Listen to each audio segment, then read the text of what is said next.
It feels like Christmas morning here at Madison Square Garden in the Big East. It is Big East Media Day, and shoot around is live for it at the Mecca. He's Jay Alter. I'm John. We're so excited to get off the Big East season. Jay, man, oh man, It is not Big East basketball. It's a marathon, not a sprint. The finish line is at the end of the season in this building, but it also starts on Big East Media Day. Really excited to talk to guys. We'll have a lot of people rotating through to see what the main points are, what the guys think the upcoming season will be all about. we've got player interviews coming up. But first and foremost, some coaches panels. Before we do that, Commissioner Val Ackerman tips off the season.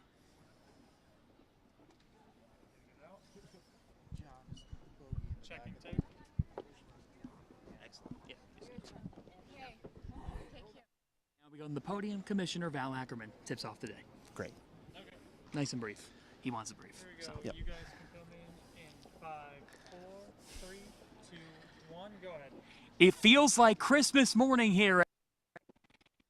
It feels like Christmas morning. It feels like Christmas morning here at Madison Square Garden in the Big East. It is Big East Media Day, and shoot around is live for it at the Mecca. He's Jay Alter. I'm John Fanta. We're so excited to tip off the Big East hoop season. Jay, man, oh man, the buzz is in the air. It is, and John, Big East basketball, it's a marathon, not a sprint. The finish line is at the end of the season in this building, but it also starts on Big East Media Day. Really excited.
It feels like Christmas morning here at Madison Square Garden in the Big East. It is Big East Media Day, and Shoot Around is live for it at the Mecca. He's Jay Alter. I'm John Fanta. We're so excited to tip off the Big East hoop season. Jay, man, oh man, the buzz is in the air. It is, and John, Big East basketball, it's a marathon, not a sprint. The finish line is at the end of the season in this building, but it also starts on Big East Media Day. Really excited to talk to the guys. We'll have a lot of people rotating through to see what the main points are, what the guys think the upcoming season will be all about. So we've got player interviews coming up, but first and foremost, some coaches panels. Before we do that, Commissioner Val Ackerman tips off the season.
All right, let's run it now.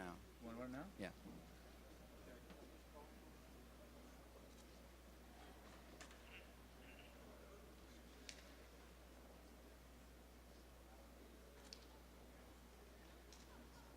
All right, rolling on one, big time.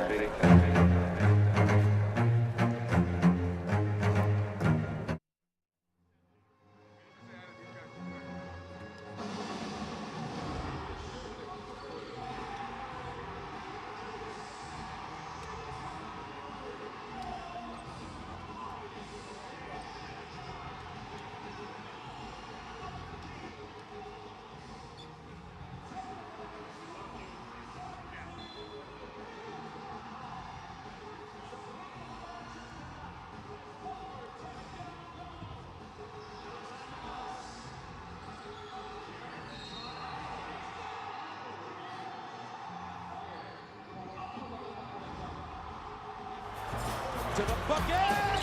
Deep in Seton! And Villanova wins it! The Big Ragu! Reinhardt! Yes! Number one has fallen in Milwaukee! On the baseline, across the lane, and good! Trayvon blew it, Cartwright! For the win, oh my goodness! Angel Delgado, he is top 20 points and 20 rebounds. As has it late.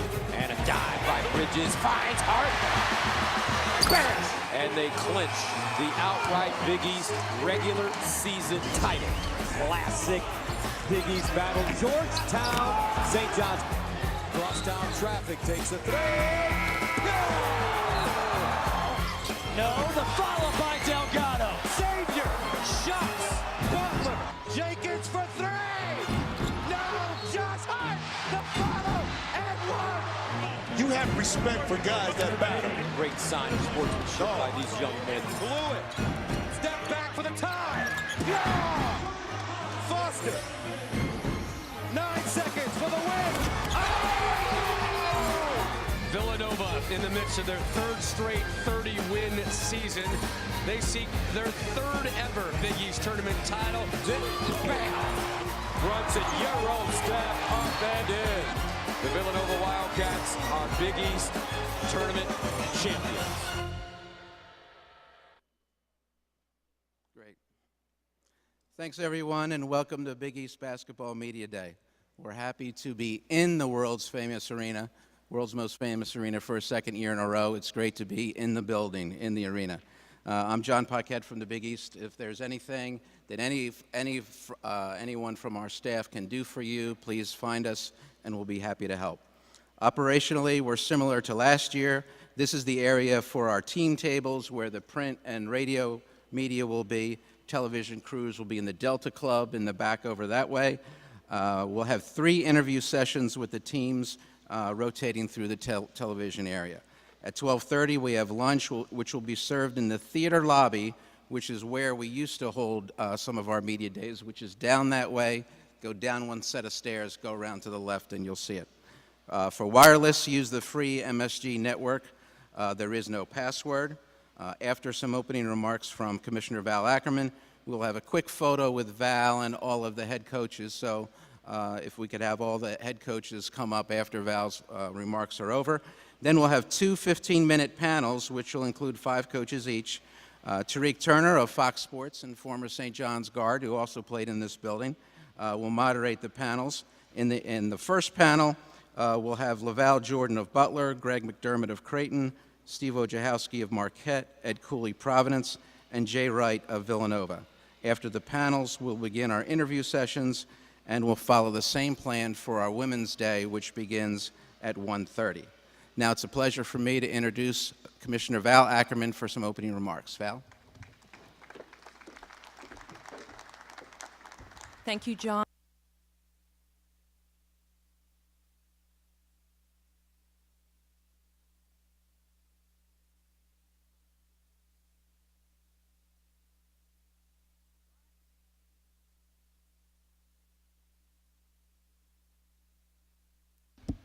Now you can hear me. Great.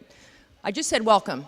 We're proud to say we're live here today on the Big East Digital Network, which is, as many of you know, distributed on the Fox Sports Go mobile app, also on Facebook Live today. This press conference also represents a special edition of Big East Shoot-Around, which is our newly launched live online men's basketball show. So I want to welcome not only those of you who are here with us, but our viewers as well. I'd like to start off by welcoming our 2 newest coaches to the conference. Patrick Ewing, a Big East and NBA legend, who was named head coach of the Georgetown Hoyas back in April, and LaVall Jordan, who was named head coach of the Butler Bulldogs in June. Both are returning to their alma maters, and we know they're going to add so much to their respective programs as coaches and teachers and leaders. And I can tell you it's a tremendous honor for us to have them in the league. As John noted, we are very excited to be back here on the floor of Madison Square Garden, where we will be ushering in our 36th year of Big East basketball tournament play, the world's most famous arena. If the past 4 years of our reconfiguration, hard to believe it's been 4, but if it's any indication, we know that those electrifying moments that the Big East tournament has been known for so long are truly here to stay. Last year's tournament, happy to say, attracted the largest crowds that we've had since we reconfigured, And we know we're going to have another round of unforgettable action when we're back here on this very spot in March. I want to send up a special thanks to Joel Fisher, Executive Vice President here at MSG, for his support of the longest standing conference arena partnership in college basketball. Joel, I have to tell you, we appreciate so much everything that you, Josephine, your staff do for the Big East and for this event, and we are so proud to have this association with this building. So I want to thank you, and I want to thank you for being here today. Our presidents aren't here today, but many of our athletics directors are, and I'd like to acknowledge their outstanding efforts on behalf of the more than 3,700 student athletes on 180 teams across the 22 sports that we as a conference now sponsor. I'm very proud to call our ADs colleagues. They all work extremely hard. I want to acknowledge a couple of them for for some particular after-hours heavy lifting. Bruce Rasmussen, the Director of Athletics at Creighton, many of you know, was this summer named the chair of the NCAA Men's Basketball Committee, which oversees the selection of teams for the at-large teams for the NCAA tournament. Barry Collier, Director of Athletics at Butler University, serves on the selection committee for the NIT. Jeannie Ponsetto, Director of Athletics at DePaul, currently the Vice Chair of the NCAA's primary rules-making body. It's known as the Council. And Greg Christopher, Director of Athletics at Xavier, who was most recently named the Chair of the NCAA's Committee on Infractions. Unfortunately, not a small job there. From the conference, I want to recognize on the men's basketball side, Stu Jackson, our Senior Associate Commissioner for men's basketball, and John Cal, our Supervisor of Officials. I can tell you they both do an exceptional job for us and for our schools. They're here today, and they're available to take any questions that any of you may have. With the start of our 5th year now since reconfiguration in that memorable year of 2012-13, I can report to you that the conference is in excellent shape. We're stable. We've conducted or will be conducting outside of basketball new programs in a host of areas, including mental health awareness, service, which is a continuing value of our schools. Social and digital has become an area of focus for us. We're looking hard at esports. We're going to be working with our colleagues at Fox on broadcast innovation, and of course, for all conferences, we're very interested in continuing with student-athlete engagement.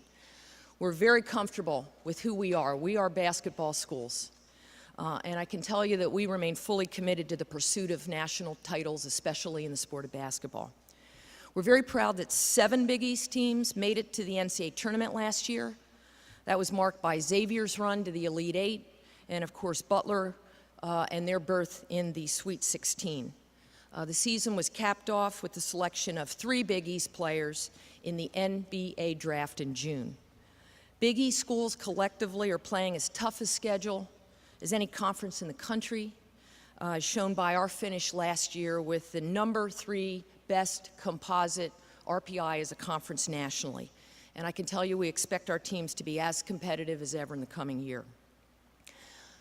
It's been an eventful past couple of weeks in college basketball, as I know everybody knows, but I really hope today can be a day to put aside the cynicism and talk about what makes the college game exciting and distinctive and a source of so much pride for schools all around the country, Big East schools among them.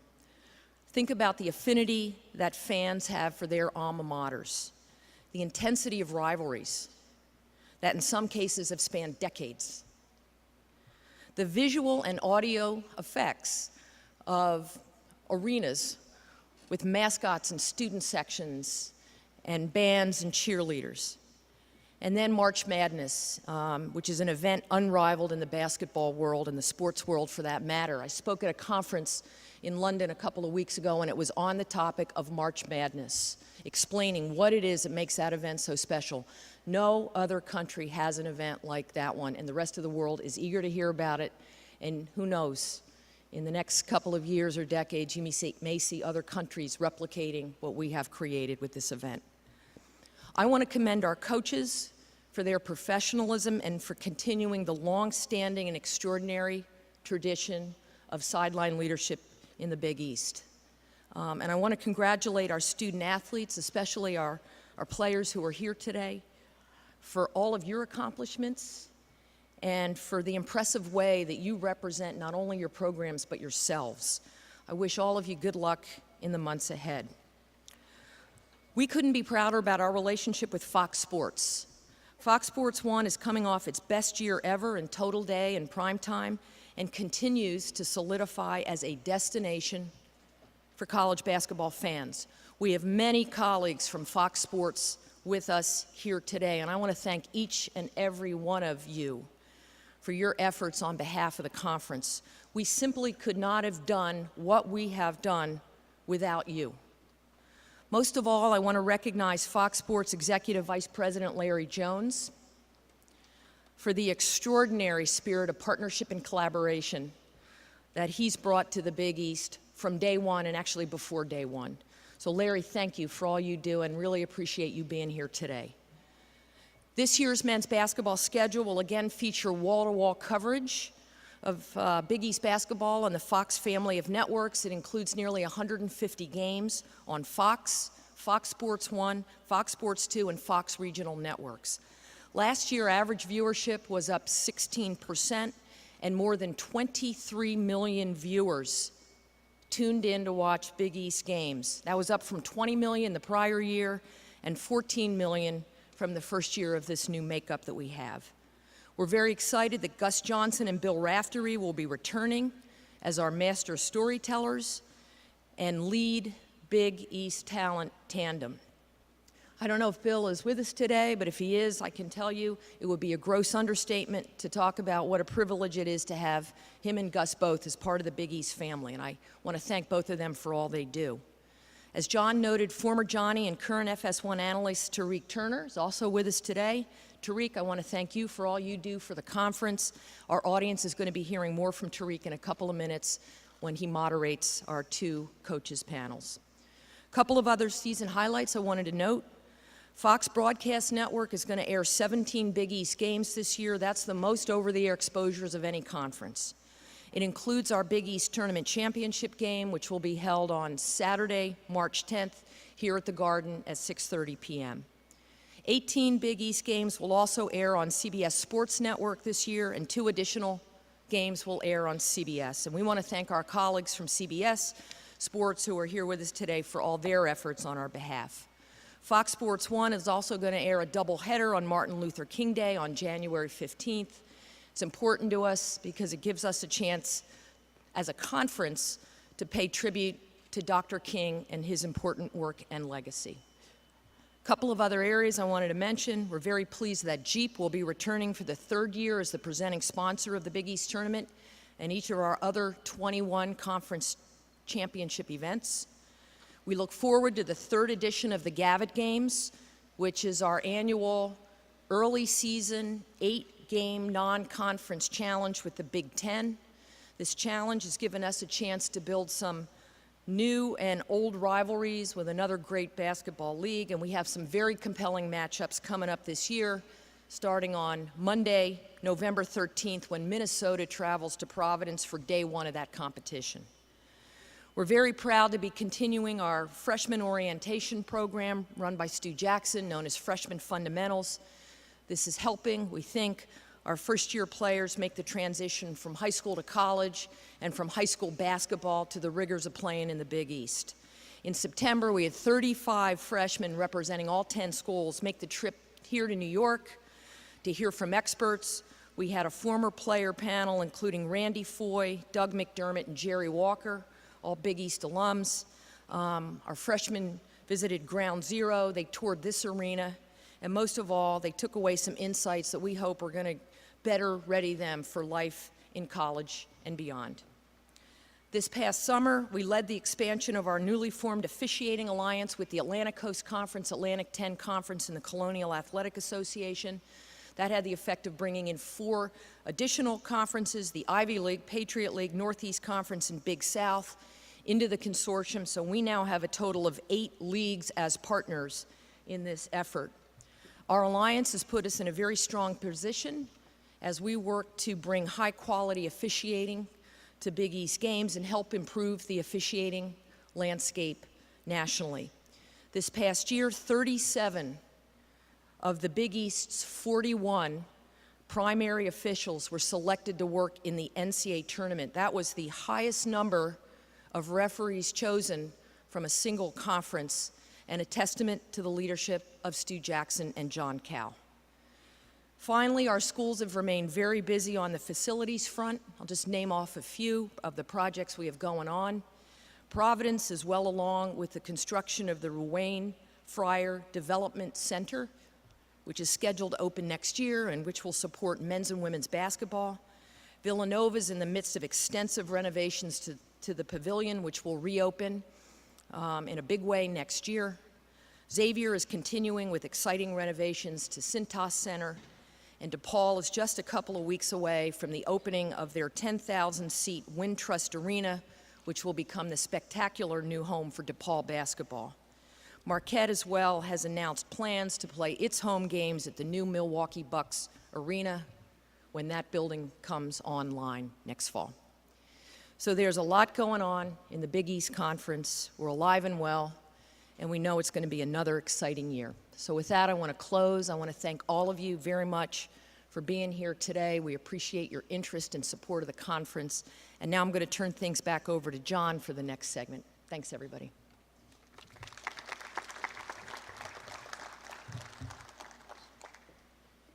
Thank you, Val. If we could have all 10 head coaches come up for a photo with Val, and then we'll start our panels. Yeah, we do. Right there. Mitchell, where are we going? Right there.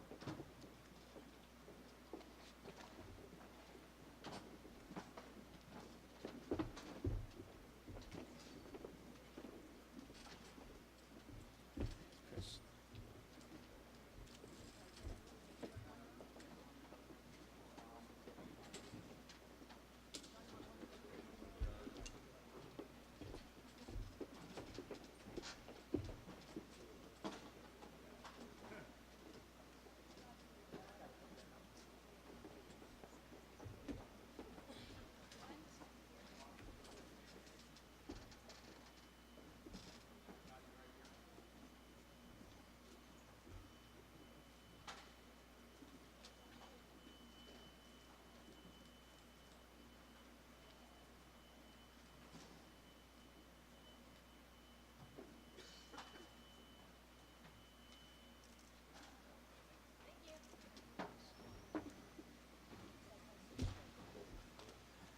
Okay, for our first panel, we're going to have LaVall Jordan of Butler, Greg McDermott of Creighton, Steve Wojciechowski, Marquette, Ed Cooley, Providence, and Jay Wright of Villanova. And the host of our panel is Fox Sports analyst Tariq Turner.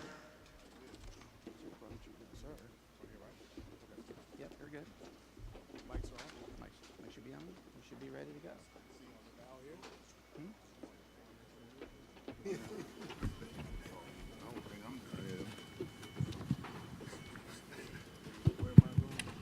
You're hanging here. You're on panel number 2. I'd like to welcome everyone and thank you for everyone attending. And we're excited to get off to a good start. And we want to open it up to the coaches. And first off, I want to welcome one of our new head coaches, LaVall Jordan. A lot to talk about, LaVall, but first off, welcome to the Big East. Welcome to the Garden. Excited to see you get your start off with your team and your alma mater. And let's start out talking about what that means to you, LaVall, to come back home to where you were a player at Hinkle, and now you get to be the head coach. What does that mean to you, and how excited are you to be back home? Thanks, Tariq. Thank you. I'm excited to be in the Big East. Extremely excited to be back home at Butler. It's a really special opportunity. It doesn't happen. I know it's a couple guys in the league. It's happened before, but it's really unique. I'm sure Patrick, Chris feel the same way. My wife is from Indianapolis, so we are all coming back home. So we have family, a connection there as well, along with me being a former player at Butler, and to lead the program that you were a part of as a player, have so much invested in, have kept up with for so long from a distance, but still kept the relationships through all the coaches and all the other players. And it's really a family environment, a family atmosphere. We believe in that. We preach that. We live it. And so it's an exciting opportunity. It's a big responsibility, but we are thrilled to be back at Butler.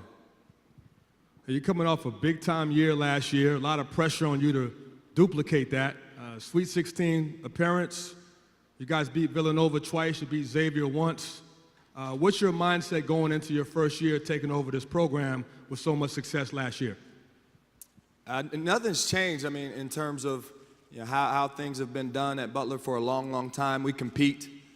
So we go into every practice every day, just being as competitive as we can be amongst each other. And when we see opponents, we're a team. So we keep our ladder on that wall of us being the strongest team we can be together, believing in our own expectations and not really worrying about outsiders and setting our standards where we think we can reach. And we've got a great group with this team, Team 120, a good group of coachable young guys that believe each other and they've had success. And we've got some internal leadership amongst our players. And so a lot of it is on them. I think they have their own standards, and our job is to get them prepared to attack them. You talk about your players. One of your standout leaders and seniors this year would be Kelan Martin, 6'7", senior forward, was your returning leading scorer, and has always been one of the most dynamic scorers in the conference. What are you looking for him to do this year in terms of leadership and being that senior guy? Excited to coach Kelan. We've spent a lot of time together. We've had a foreign trip, a foreign tour to get to know each other, and he's grown so much as a player, as an individual, as a young man. We know he's gifted in his ability to score the basketball, but he's really focused on affecting the game in other areas and has a great work ethic. And he's been leading each and every day, just working really hard, being an example for our freshmen and our new players, and excited for his new role in that. And we're going to need that from him. Both he and Tyler Wideman are two seniors. Another one of your players that played a big role last year, Kamar Baldwin, talented combo guard, kind of took some people by surprise with the breakout year last year as a freshman. What are your thoughts on him, and do you see him maybe transitioning more to the point guard strictly, or kind of still a combo? Well, he was fun to watch as an alumni. The team played in Milwaukee last year, so they actually practiced at our place, and I got to go down to the game. And Kamar was a really fun player to watch. He's a humble but confident young man, and I think his skill set on the ball is growing. His mind for the game and his IQ is growing every day, and he's got a natural ability to be a threat at all times. And so we're excited about his evolution as a player and his ability to make plays for himself and his teammates. When you look at your program and taking over this program, do you have a certain style that you want to kind of capture in terms of up-tempo, slow, half-court? Is there something that you want to define the style of play that you guys are going to use next year? I think being as gritty as we can be, and on the defensive end, that's been a staple for a long time of Butler basketball, to be a tough-minded, gritty defensive team. I think we have the ability with our roster to get out and push the pace without getting reckless and turning the basketball over. And so we've been emphasizing that, and it's been good to see guys embrace it. But there's some things that go along with Butler basketball that have been there, that'll be there. Moving the ball, sharing the ball. We'll get in playing with great pace and great space, and playing the game the right way. Well, thanks a lot, LaVall, and best of luck in your first season as a head coach at Butler. Thanks, Tariq. Next up, Creighton, my man, Coach McDermott. Let's first start off. You had a great year last year. You won 25 games, 10-8 in the conference. Your team's different this year. You lose a key player in Justin Patton, who's now in the NBA, and obviously that's going to change your front line. What do you envision your front line looking like? Are you going to play smaller? How does your team change with the loss of Patton? Well, we can play a couple different ways. I think we do have a little bit of experience with Toby Hegner coming back, Ronnie Harrell, who played some more as a wing in the past, will slide into that power forward spot. And then we added fifth-year transfer Manny Suarez, Jacob Epperson's a freshman from Australia, and then Martin Krompel, who played for us last year, has probably made the most progress of anybody in our program over the offseason. So I think the combination by committee of those five will spend a lot of time on our front line. But we've also tinkered in practice with moving, Khyri Thomas or Mitch Ballack, one of our freshmen, to that power forward spot and playing small. And as much as it pains me to say it, it seems that's the way this game is going. Us big guys aren't quite as important as we used to be. So we have a lot of different things that we can do. And Marcus Foster, probably your best overall returning player, big-time scorer, one of the top scorers in the Big East last year. Is there anything specific you talked to him about that you want him to improve on coming into this year with more kind of responsibility as that go-to guy? Well, his leadership's really going to be important this year. He and Khyri Thomas both. They're our two best players, and with that comes, having to shoulder that leadership responsibility. And Marcus came back in as good a shape as he ever has coming off the summer. His ball handling's really improved. He's shooting it at a higher level. Defense has become more important to him. Still not as important to him as I'd like it to become, but he's getting there. He had a terrific year last year and grew a lot during the course of the season. But we're going to go as far as he takes us this year because he's a very talented two-way player. You mentioned Khyri Thomas, who, in my opinion, is one of the most versatile players in the league and can play a lot of different positions. And you talked about maybe him going small or playing the power forward when you go small. What do you think makes him such a unique player in terms of his ability to play so many different positions? Well, first of all, he's one of the most unselfish players I've ever coached. His freshman year, he lacked confidence almost to the point that he didn't feel like he was even worthy to play at a place like Creighton. And he's worked so hard and has developed his game so much. And obviously, he was terrific defensively. He can guard several positions. But offensively, he was 50% from the field, almost 40% from the three-point line, and 80% from the free throw line, and was third in the league in assists in league play only. So the guy does a lot that maybe goes unnoticed, but he's been terrific for us. And I think he and Marcus give us two guys on the wings that can both attack the rim, can both shoot the three, and they're both unselfish enough to make their teammates better. The point guard is obviously probably the most important position on the floor for a coach especially. How is that developing? And you lose Maurice Watson from last year, who's one of the top point guards in the conference. I know you have Caleb Joseph coming in, who sat out last year and is eligible.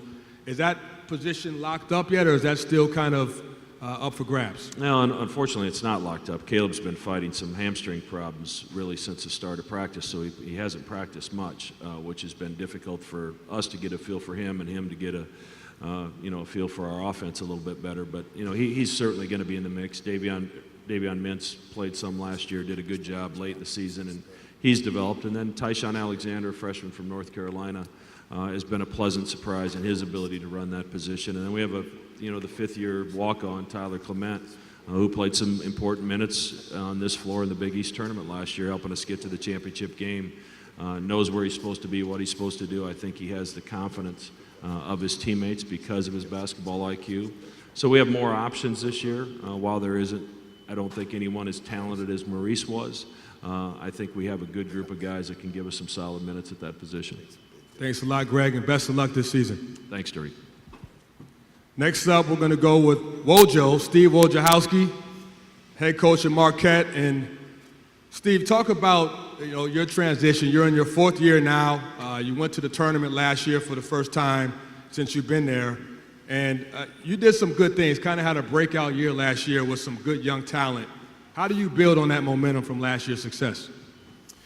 Well, yeah, I think each of the years that I've been in the Big East, we've been able to move forward as a program. Certainly last year, making it to the NCAA tournament and having a number of guys who played key roles on last year's team back. We're hoping to build on last season. In order to do that, we're going to need Marcus Howard and Andrew Rousey, Sam Hauser, those three guys in particular who played large roles for us to take another step forward, while the new faces that we added to our program are getting their footing in college basketball and Big East play. This is your first year with all your players, and obviously there's a transition when you take over a program.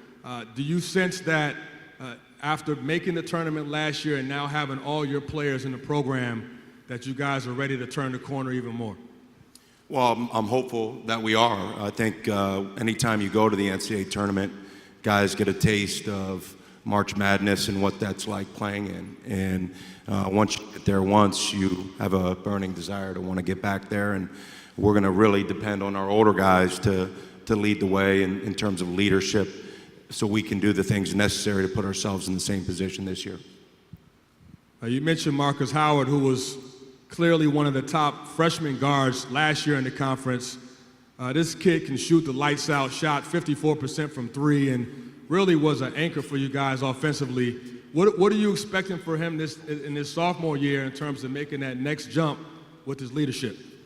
Well, Marcus had an outstanding freshman year. He led us in scoring in Big East play, averaged over 16 points a game, and did it in an incredibly efficient manner. Historically, he ranks up with some of the best all-time seasons from behind the three-point arc. And obviously, we're going to need him to shoot the ball and score like he's capable of doing, but we need him to grow in other areas. So we've asked more of him in terms of leadership, asked more of him in terms of defensive play, and asked him to continue to improve his decision-making. And I think he's made great strides in all three of those areas.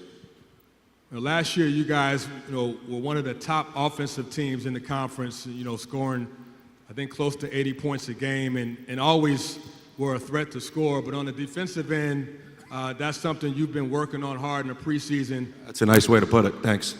Yeah, we've been working on it. Well, that's what I'm getting to. So tell me about that. Where are you guys defensively, and what do you think is the big focus for you guys in terms of improving defensively so you're a more balanced team?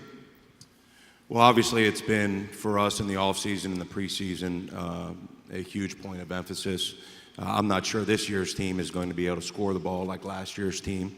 However, I do think we have better defensive potential, and we've put a huge emphasis on it. There isn't one area on the defensive end that I was happy with last year. So our focus has been from A to Z. And we have a lot of new faces that are trying to learn what defense means at the college level.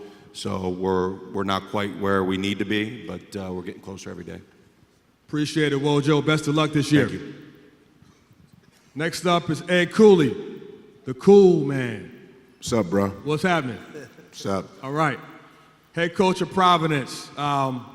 You've had a lot of success the last 4 years.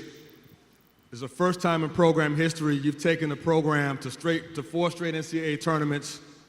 You won 20 games last year, and I remember this time last year when I asked you about your team, you said you had no idea what you were going to get. You had no idea how good you guys were going to be. This year, you probably have a better idea because you have a lot of guys coming back. What's the difference in terms of what you're expecting? Well, we have some leadership. We have some veterans that have played in some tough games with Cartwright, Bullock, Lindsey, and Holt. Those guys are our leaders, and they're doing a better job trying to teach some of our younger guys. We had Malik White, who had some really good minutes for us. Alpha Diallo had some minutes for us, Khalif. So we feel we have some guys that put on their costume. We gave them some candy for Halloween, and we're going to give them a little bit more candy this year. Hopefully they could perform for us. Let's talk about recruiting. I mean, you guys have had some success, as has most of all the schools in the league. Do you have any thoughts on why the Big East schools have had so much success in recruiting, and specifically you? What has been the big catalyst for you guys in terms of having success in recruiting? Well, we have great coaches in our league, and we have an unbelievable league. Actually, we have the best league, and we sell the Big East. We sell Madison Square Garden. We sell Fox Sports. We're on television every day, and I think people are recognizing that. Thank God for our presidents getting rid of all the football schools, so we're a basketball-centric conference, and I think we have the best coaches in America. I'm very, very proud to say that. Now, when you have an experienced team like you do, you have some core pieces in Kyron Cartwright, Rodney Bullock, and Jalen Lindsey, all seniors. What does that mean to you guys in terms of having guys that know what it's like to be in the trenches? They know what to expect from you. They're the first in drills. And they can kind of set an example for the young guys and pick up where they left off last year. Well, as a head coach, this is the most veteran group I've ever coached. It's great to have depth. It's great to have accountability. So we'll see what the results are, because I still think we have a long way to go, especially defensively. I just like the fact that they've been through the drills, they've been on, they've gone through pregame routine, they understand what it is to compete, and hopefully their leadership can trickle down to the younger guys. But I'm excited with a veteran group. I just hope it translates into wins.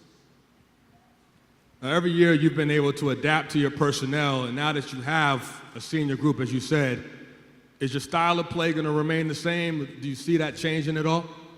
Our entire philosophy changes every year. It's based on what guys can do and what they can do it. You get some familiarity with the guys that are out there. But Coach Mack is coming. We're going to run some flex. It's coming.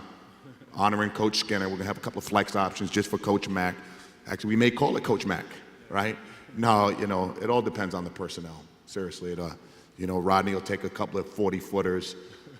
Kyron will throw the thing to Wojo's team 6 times, but it all depends on the personnel. Now, aside from the seniors that you have, you also have some talented freshmen. What are you excited about with this freshman group? Nothing. There's got to be something. Freshmen come in and they think they're still in high school. They don't know how to practice. They don't know how to go to the weight room. They take a shot that's awful and they think it's a great shot. I never get excited about freshmen. I wait for them to become sophomores. That's the God's honest truth. I think all freshmen are gross. Tell me how you really feel. Just saying, man. I'm pretty sure all the coaches feel the same. Right, Coach Leitao? They're gross. Well, I appreciate it, Ed. Best of luck this season. Thank you.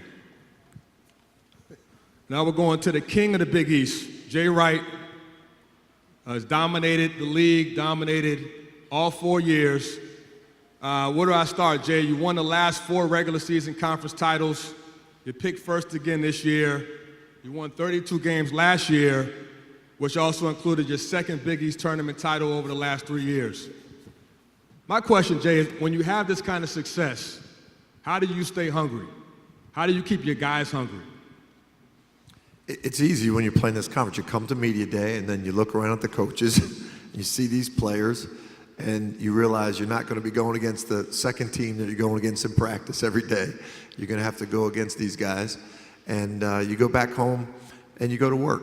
Really, we have great, we've had success in the league, but it's never been easy. You never expect it. You never finish the year and say, that was easy. Every game was a battle. And the guys know that. They know how close we are every game to getting beat, how close you are every season to not being successful. And when you play in this league night in and night out, it's easy to have great respect and humility to have to be hungry and come back the following year. I watched you guys practice a couple of days ago, and I've seen your teams over the years. And looking at this team just on paper, to me, your depth is greater than it's ever been. This may be your deepest, most talented team from top to bottom.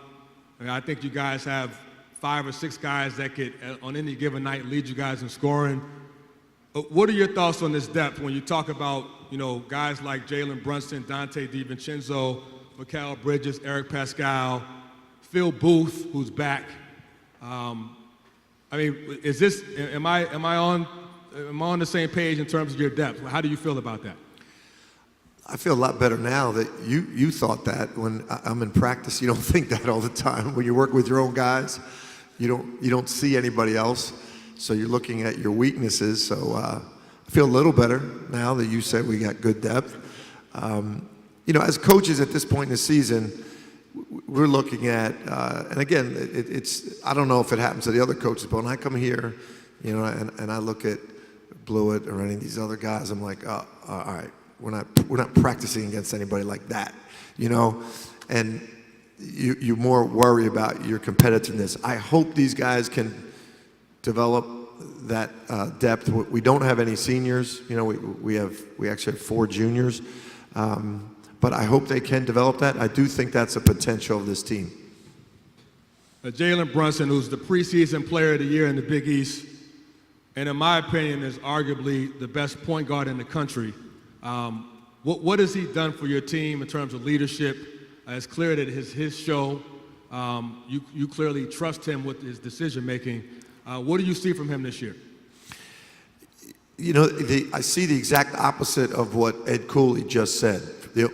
One of the few guys ever that came in as a freshman and knew how to play and was humble and realized that even though he was a McDonald's All-American, it wasn't his team, and took a complimentary role to allow the team to be successful, which is rare.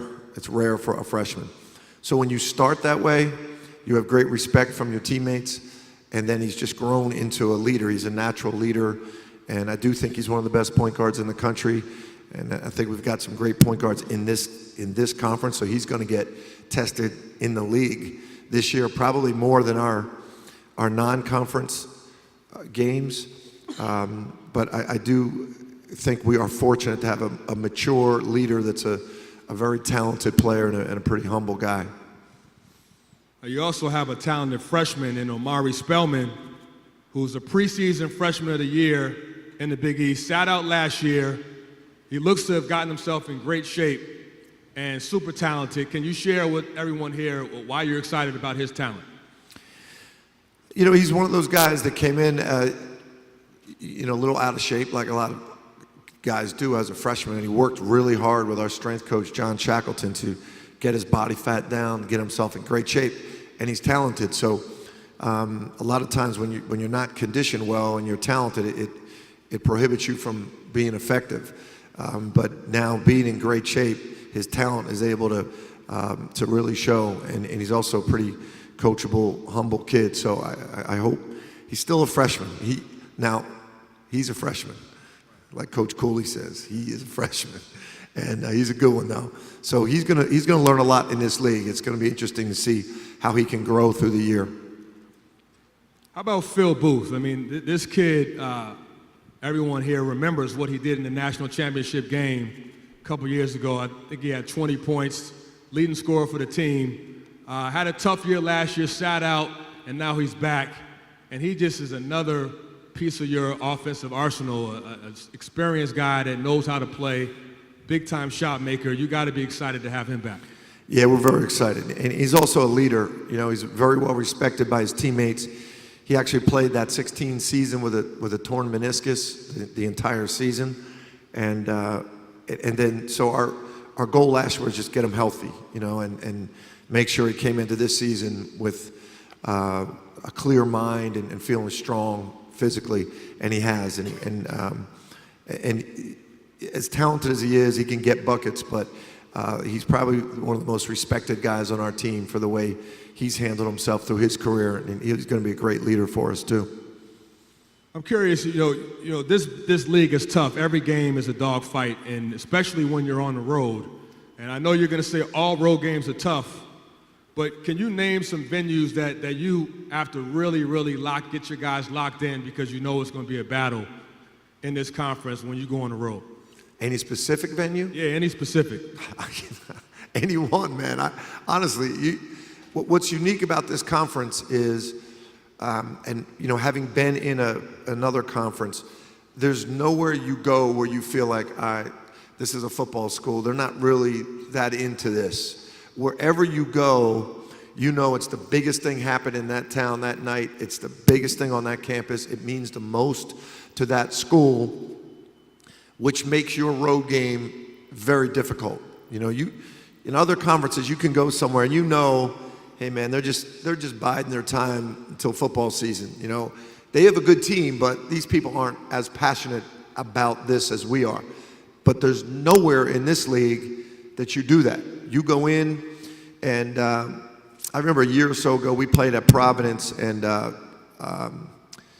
Mike Tranghese came in, and he said, this is the hottest ticket since 1971 when Marvin Barnes was here. And I was like, wow, like this, that's how big these games are on the road in this conference. So I think that's why we all enjoy playing in it. I think that's why we're recruiting well. I think basketball players across the country are starting to see that. I think they're starting to see when I go play in this league, wherever I go, it's a big-time game, big-time atmosphere. And I think that's what's unique about the Big East. I appreciate it, Jay, and I appreciate how you represent the conference in a first-class fashion, and good luck again this year. Thanks, buddy. That concludes our first half. I'll let you take it, John. Thanks, coaches. For the second panel, we'd like Dave Leitao of DePaul, Patrick Ewing, Georgetown, Chris Mullin, St. John's, Kevin Willard, Seton Hall, and Chris Mack of Xavier. Thank you.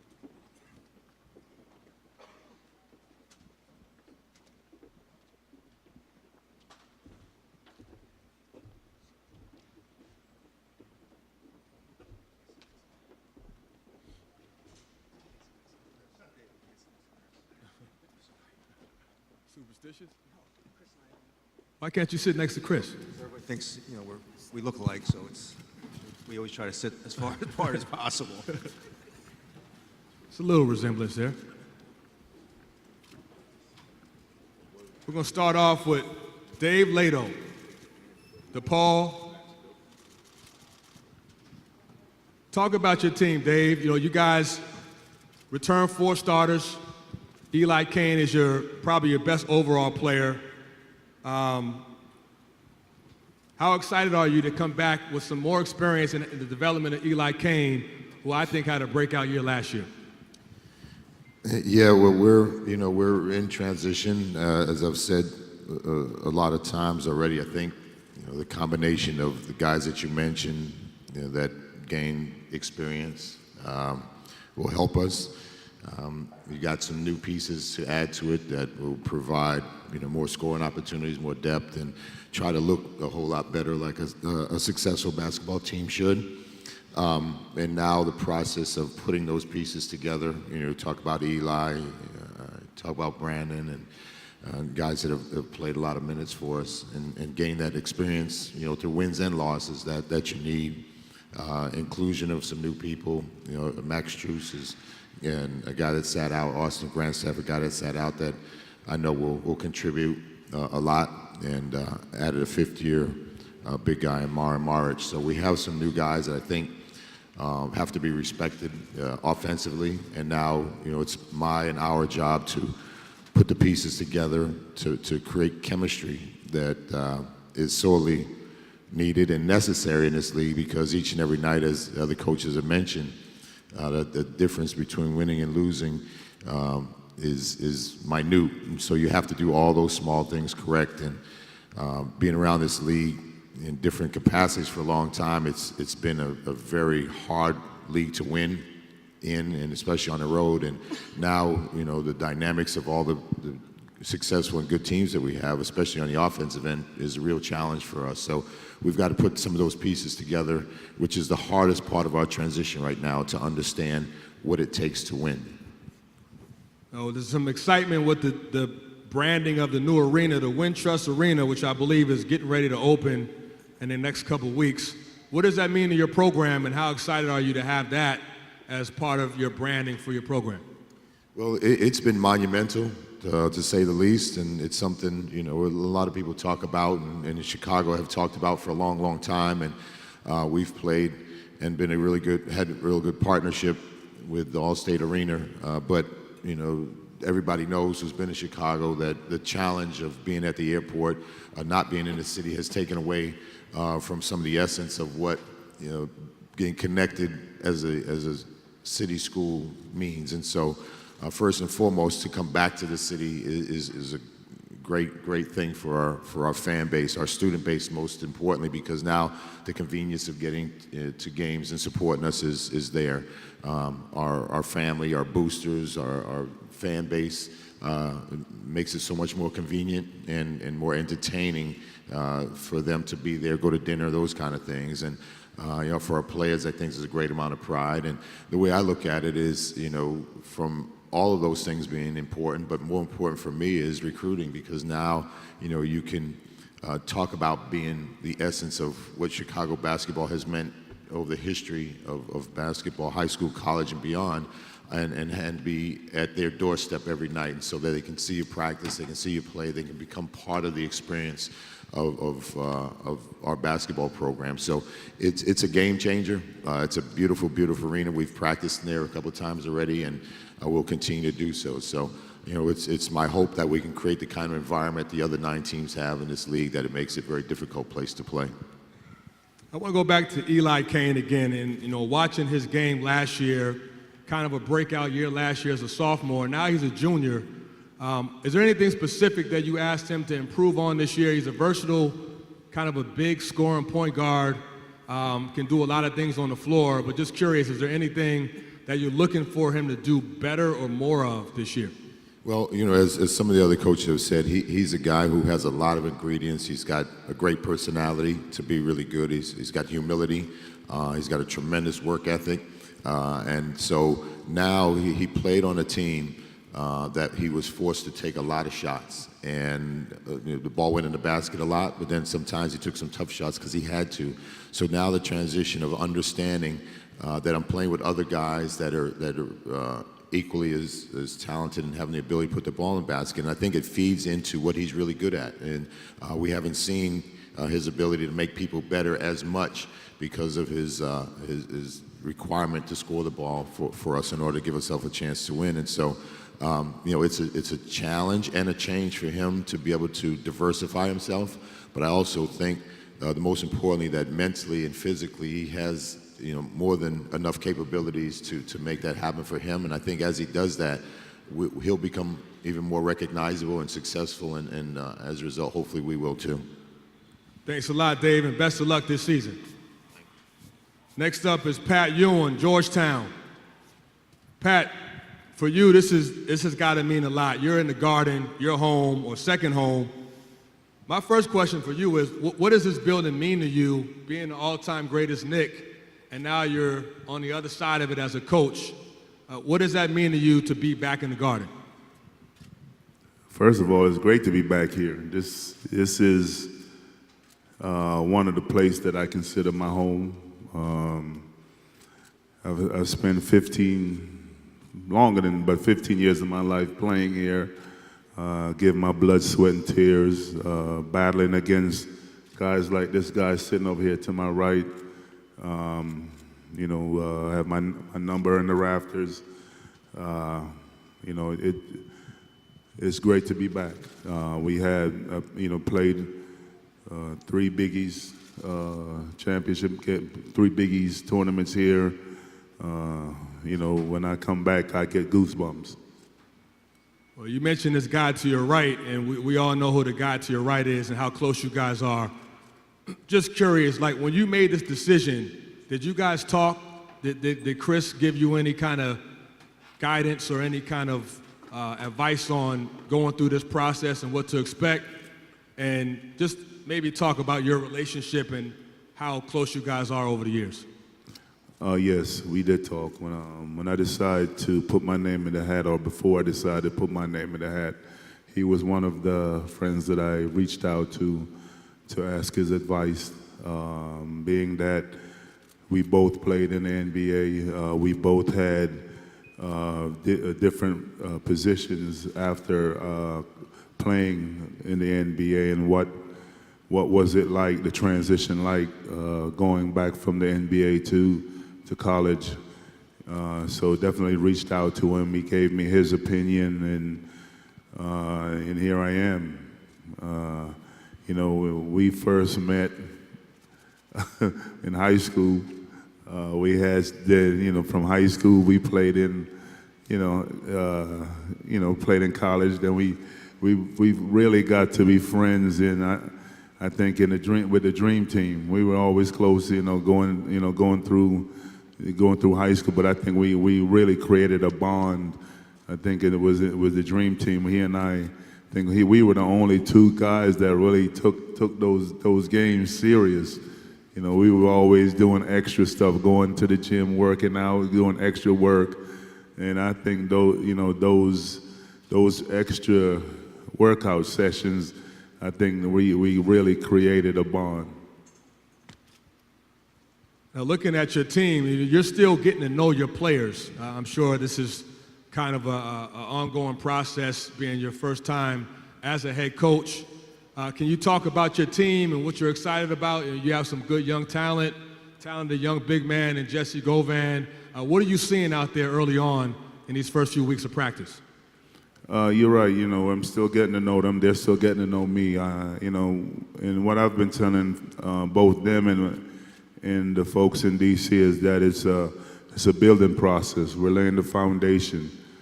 I'm pushing them, trying to get the most out of them to get them to where I think they need to get. We're all laying the foundation and by the end of the year, I hope to have the building up. But we have some talent. Jesse is a very, both he and Marcus are sitting up there in the stand. They're both talented bigs, and I do expect a lot out of them. If we expect to do anything in the Big East, both of them are going to have to be successful for us. When you look at your team, have you thought, or I'm sure you thought about this, but what kind of style do you see yourself playing? How do you want to define Georgetown basketball in terms of pace and style? I want to be up-tempo. We're going to have to push the pace, get up and try to pressure, try to more of an up-tempo, more of an NBA style. But, when you talk about style, when you talk about pace, you have to have the horses to go out there and do it. So right now, we talk about doing certain things, but then certain things that you're not going to be able to do until you have the horses to go out there and do it. Well, best of luck and welcome to the Big East coaching fraternity, and we wish you the best. Appreciate that. Next up is St. John's head coach Chris Mullin. Chris, you're in your third year here. Showed some nice improvement last year, going from 1 conference win 2 seasons ago to 7 conference wins last year, and now you're in year 3. So the talent's there. You have one of the most dynamic backcourts, not only in the league but in the country. Are you guys ready to make another jump? We feel we are, and it's going to be a tougher step. We set the bar pretty low after the first year, so last year was somewhat easy as far as making improvement. So this year is going to be a tougher task for us. Like I said, we got a lot of guys returning, which helps. Experience is huge. We got Marcus Levet and Shamari Pons over there, who had 2 great freshman seasons. And we have our veterans, Bashir Ahmed and Amar Alabegovic, 2 guys that are our leaders. So having guys coming back, having the continuity is important. We got 2 redshirt guys that are going to step in and play some big minutes for us. So, basically offensively, we want to maintain and get more efficient. I've put a lot of pressure on Shamari and Marcus to include their teammates, while they keep their production and their efficiency up, make sure that ball keeps moving.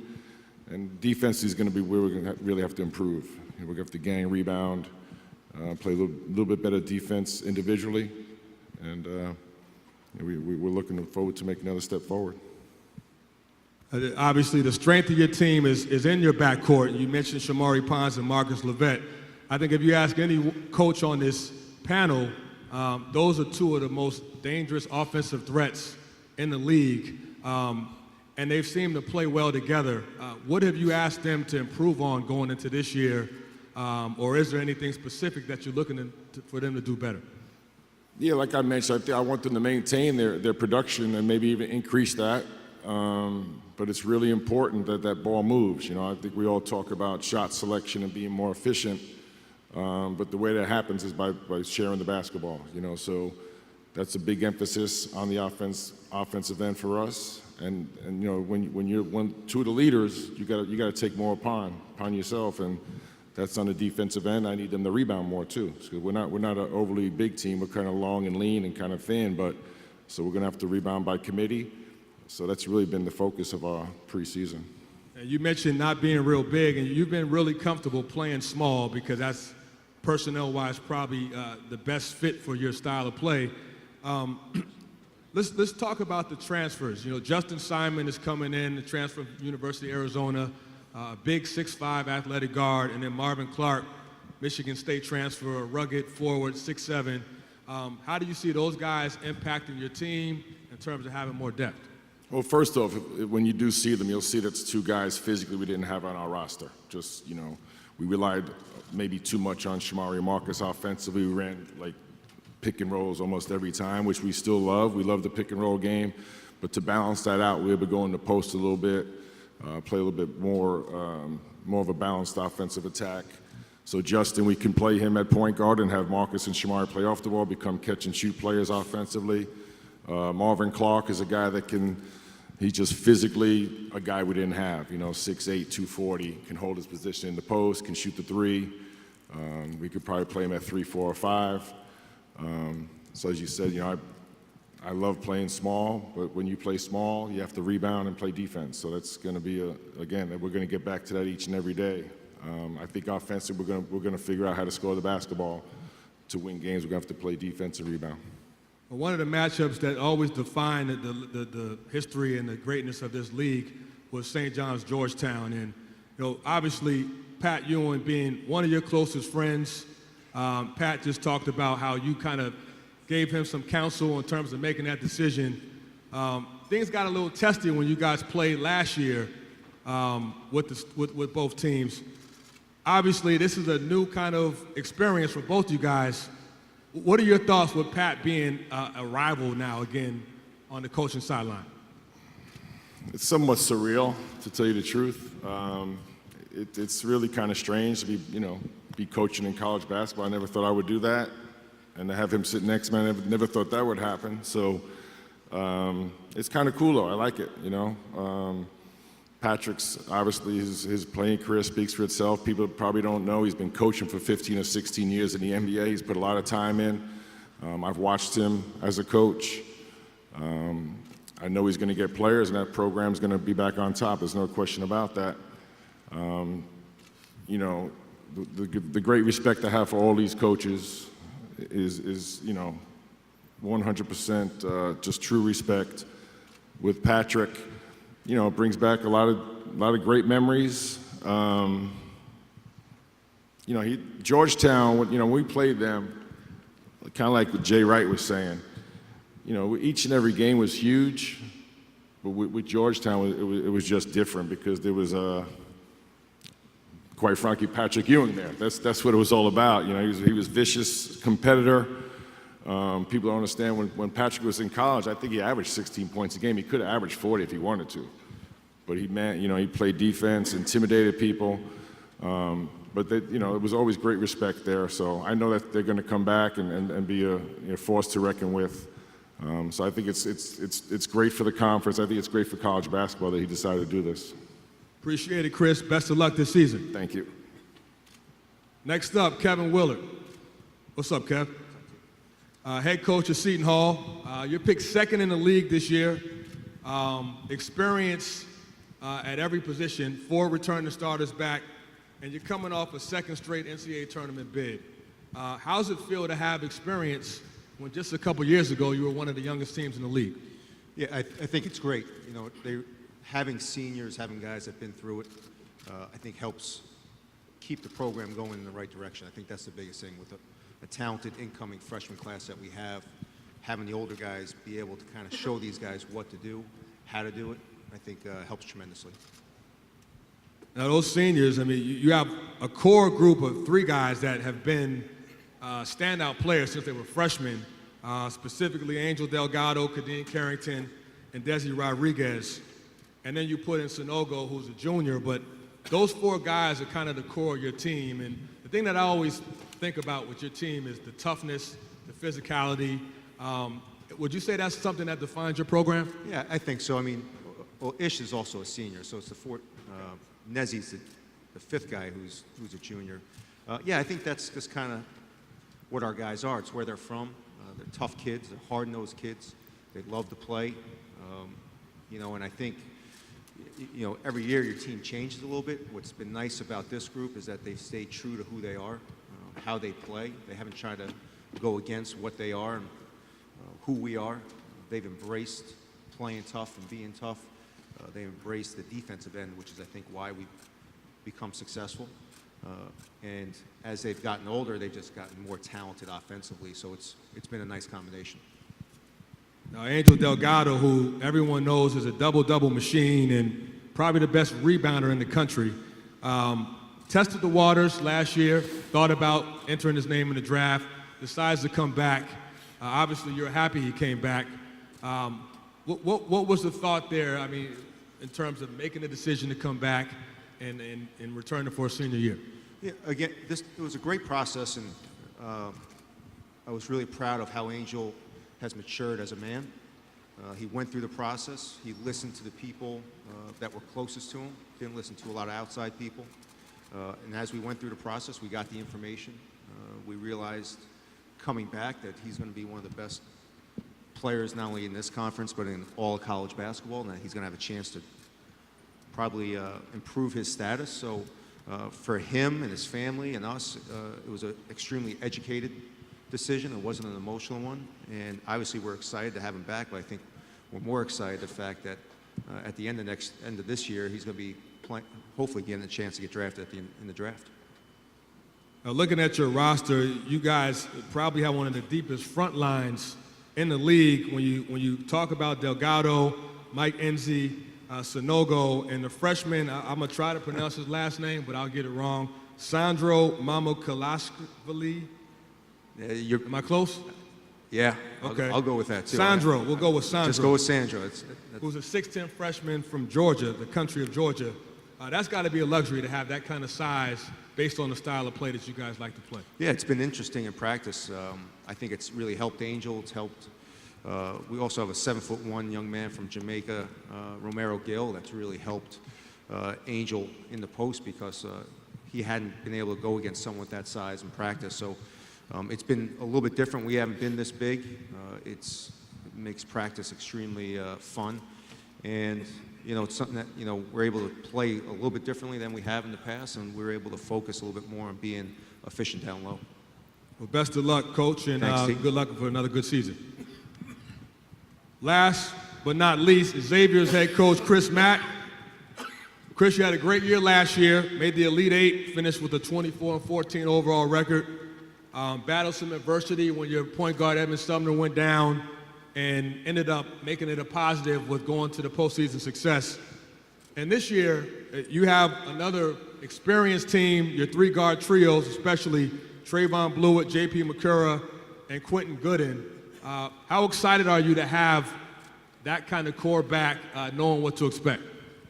I'm really excited, extremely excited. I guess before I even get started to answer the question, I want to thank you for putting up three of the greatest college basketball players in the history of our sport on the same panel. It's one of the best players at St. Margaret Mary coming out. I don't know if you know that, but this is not about me. It's about our team. I like that. I was third for sure in this group, third. I'm really excited. I think we have everything that a coach wants. We have a really good mix of experience, but we also have some talented newcomers. And I think our team learned a lot a year ago, the fine line between winning and losing. You know, I was also that coach in the program that lost 6 games in a row during February. And whether it was through injuries or because guys were trying to establish different roles, whatever the case is, the bottom line is we still lost 6 games in a row. And I think you grow as a player and as a person when you go through those type of experiences, and it doesn't break you apart and tear you apart. And fortunately, we had enough character in our locker room for that not to be the case, and I was really proud of those guys. But having said that, that doesn't earn us any chips for the coming year. It's a new season. It's a new group of teammates, and so we have to earn it this year. Trayvon Blewett, who's been first team All Big East the last 2 years, tested the NBA waters, came back to school. The thing that impresses me about Trayvon is each year he seems to have improved an aspect of his game. He's gotten better each year. Can you weigh in on that and why he's been able to improve each year to be more of a complete player? Well, I'd say because he loves the game. You know, it's hard to get better at something if you don't have a passion for it. Trayvon, like you mentioned, from the time he's a freshman till now, his growth has been incredible. He's always been a prolific scorer, even when he walked onto campus as a freshman. But I've found over the last 12 months his want of getting in the gym first, his staying after practice, his valuing of maybe the things that he didn't value as a freshman has really, really grown. It's made him a better all-around player, and he's by far a much better player today than he was a year ago at this time. And when you see that in any player that you coach, it gives you a good feeling. I remember last year when I was doing one of your games, you're talking about Quentin Gooden, who was, a guy you expected to play as a freshman last year, 6'4" point guard. But I don't think you expected him to play as much as he did. Obviously, with the injury to Sumner, he had to play, and he did a very good job, started 18 games as a freshman. Now that he knows coming into this year that he's going to be the guy running the show, what are the main things you've emphasized with him in terms of being that point guard and being that leader?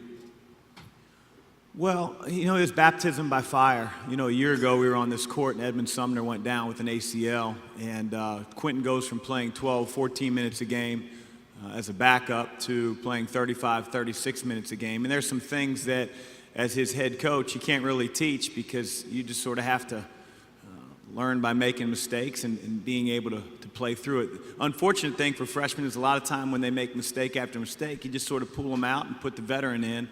And we didn't have that luxury. So he was able to sort of learn and grow on both ends of the floor. I think he embodies what you want in a point guard. He values defense. He tries to find teammates. He has two eyes on you in the huddle. He wants to be coached. He's a phenomenal kid, and that's the kind of guy you want running the show for you. Looking at the makeup of your team, your front court has got some interesting pieces too. Tyreek Jones is a sophomore now. Sean O'Mara, Kaiser Gates, those three guys in particular all play big roles. Gates was hurt part of the year but came on strong towards the end. What are your thoughts on your front court and their impact coming into the season? Well, I love our front court because they're all a little bit different. We don't necessarily have guys that are of the same mold. You look at Tyreek, I feel like he's a finisher, a rebounder. He's never going to back down from a challenge. He came out of high school with a college-ready body, which isn't always the case for young kids. Sean O'Mara, I think he can score it on the low block as well as anyone in our league over either shoulder.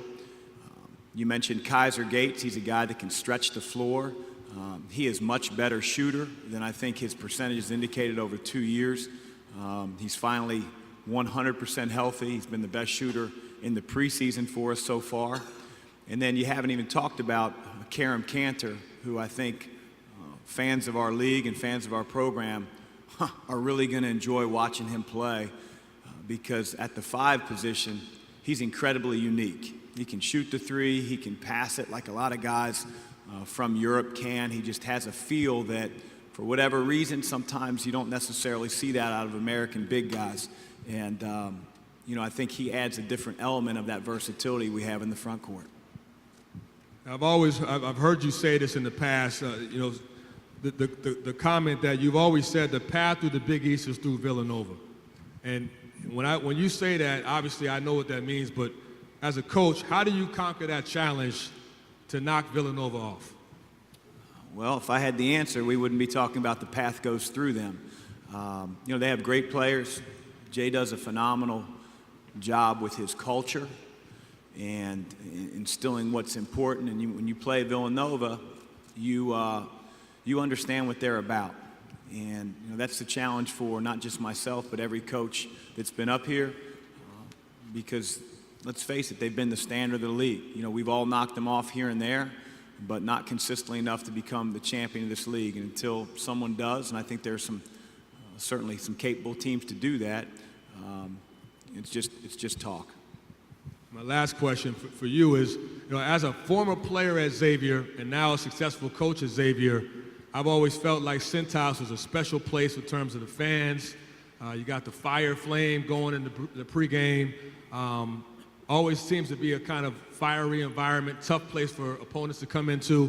What does that place mean to your team and your culture? Well, it means a lot.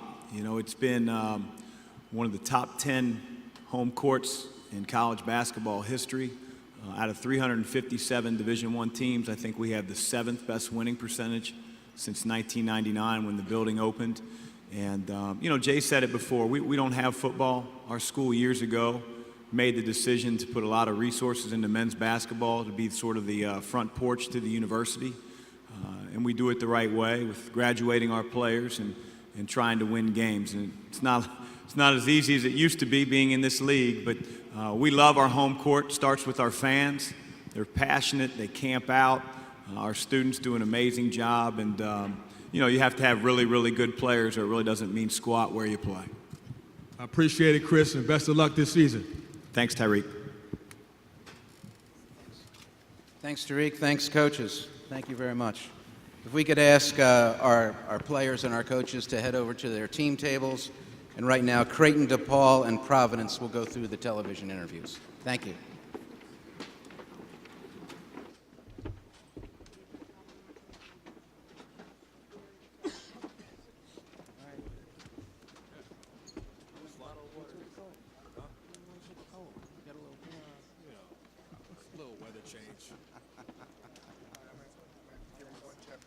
Repeat after me. I need to get some reps. Otherwise, you're gonna fucking rent it. Thank you. I need to get some reps on it. Ish is a senior. Yeah, Ish is a senior. Two little hiccups.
The Villanova Wildcats are at the top of the Big East preseason coaches poll, and these two guys are a big reason for it. Phil Booth, Jalen Brunson.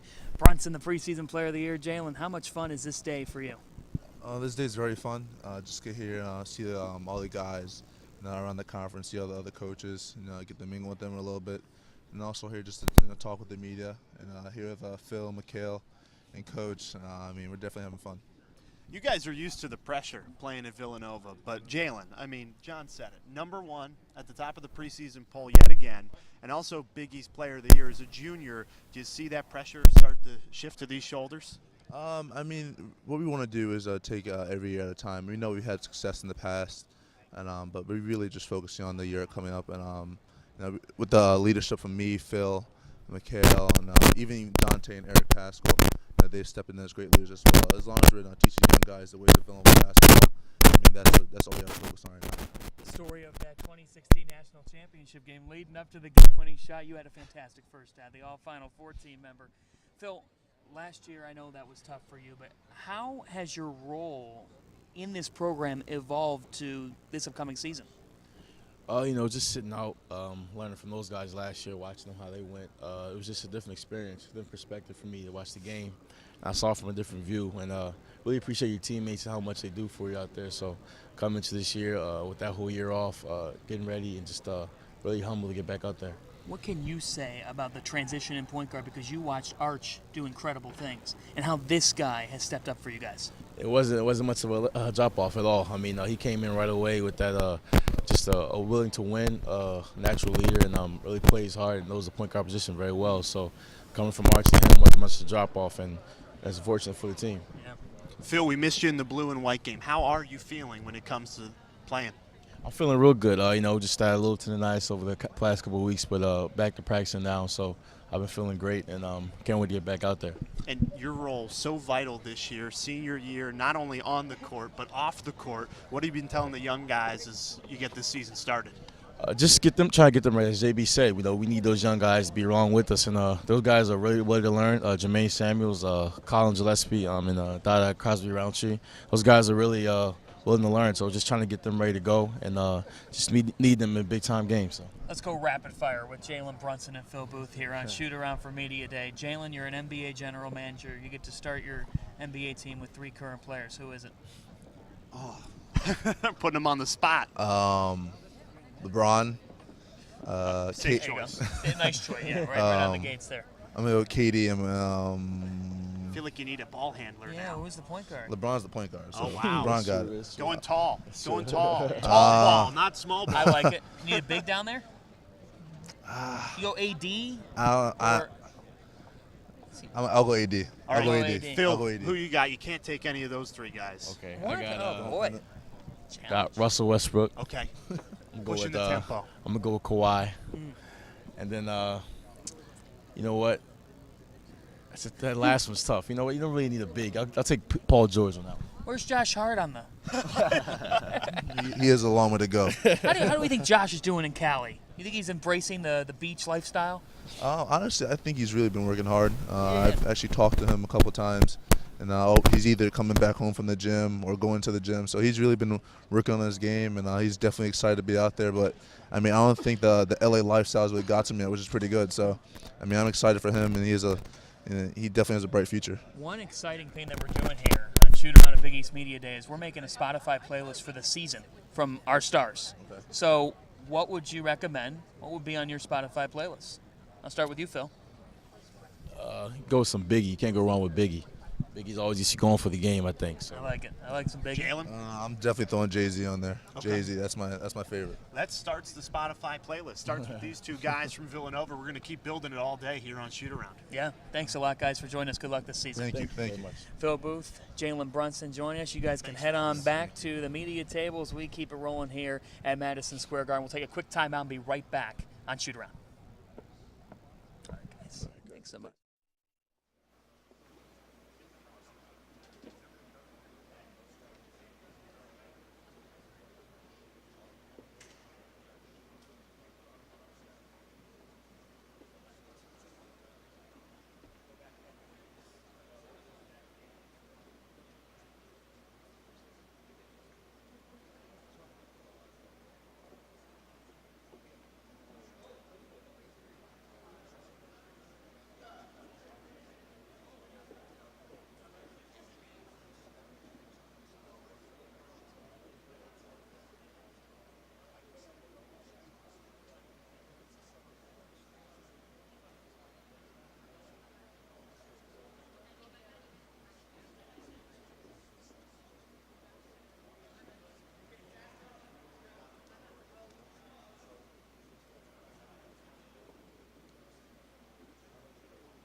Think tempo, pace. Kyron Cartwright is here. He is the guy that runs the fast break for the Providence Friars so well. Such a quick and fast point guard. And Kyron, man, this day is so exciting. But I hear you do more than just run the fast break for the Friars. You're also into broadcasting. Yeah, definitely. Very interested in it. You got to tell me, you have your own show. Tell us about it. Give us a plug. Come on.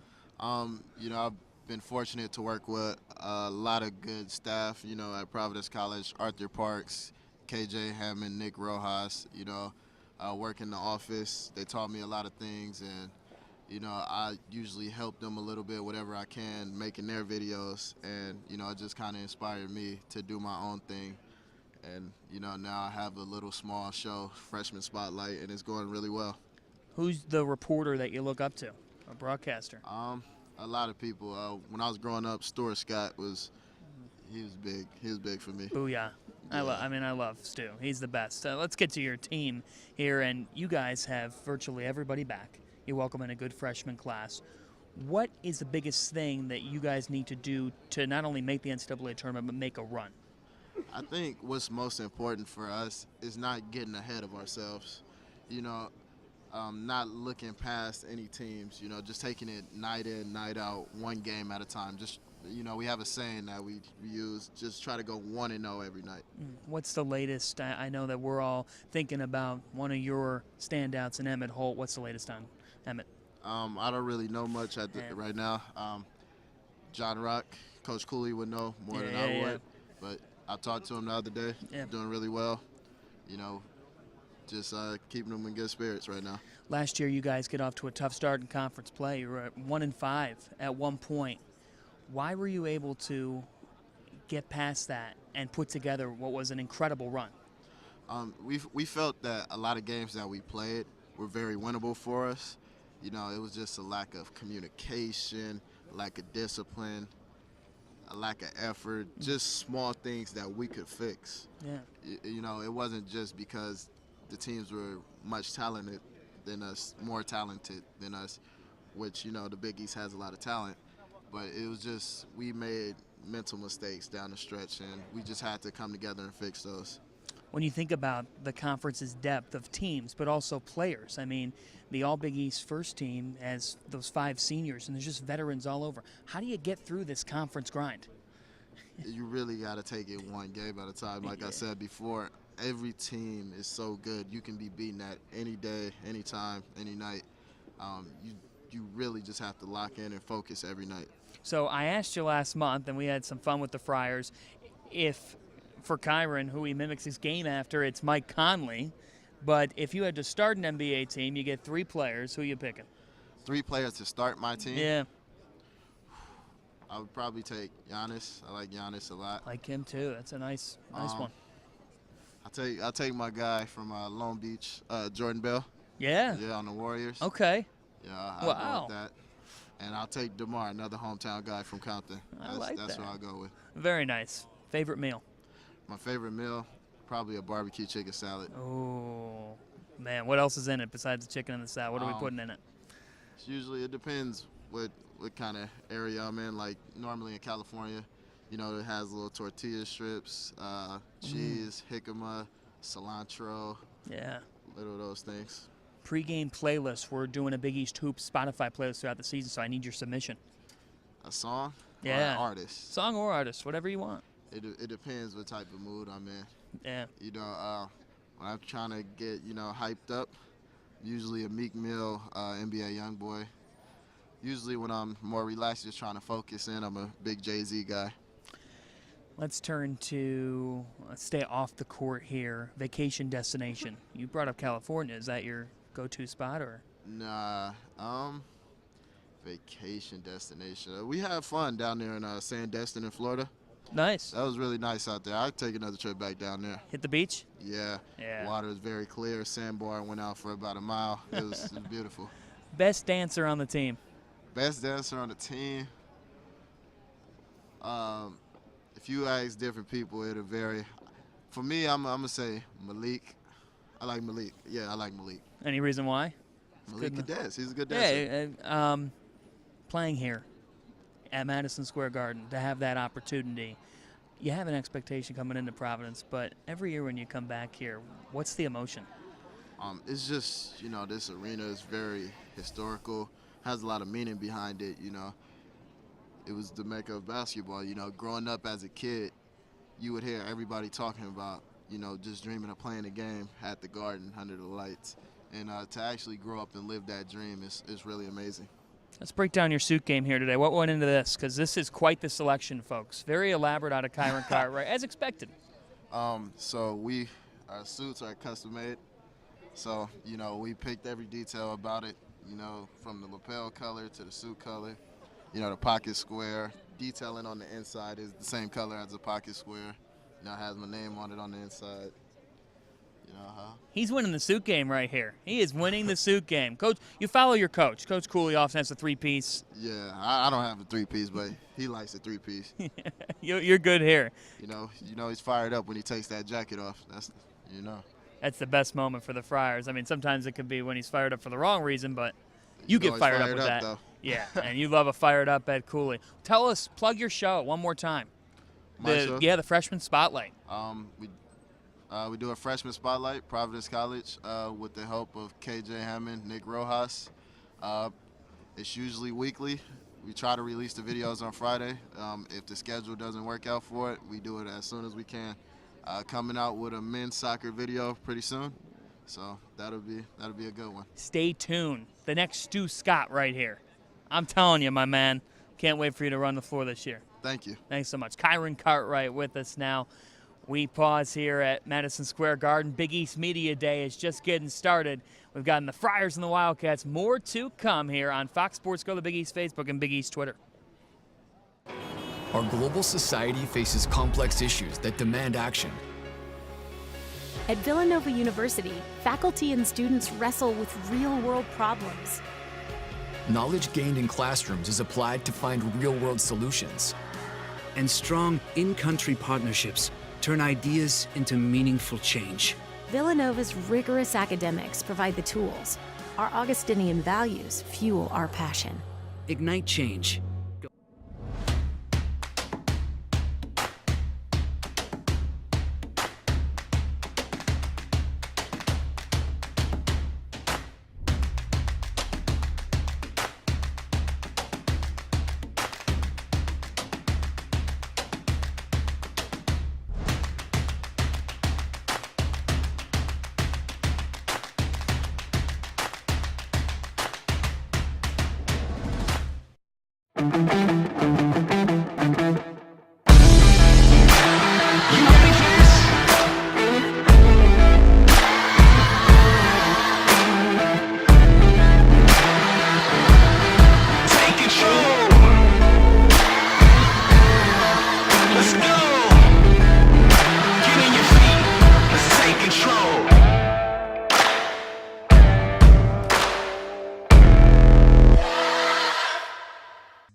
What do you see? Is it a tree? Or is it a shelter? A solution to soil erosion in Africa? Or a symbol of urban renewal in North America? A sanctuary? Or the bottom of a complex food chain? Is it a time capsule telling the story of the last century? Or a way to combat climate change in this one? Is it a work of art? Or the start of a greater body of work? Spotting the potential. Looking at things from every angle. It happens every day at DePaul University by bringing together students with diverse perspectives and professors who challenge conventional thinking. A wider point of view emerges. A greater perspective that prepares our graduates to see beyond what's obvious to the world of what's possible. DePaul University, a greater perspective.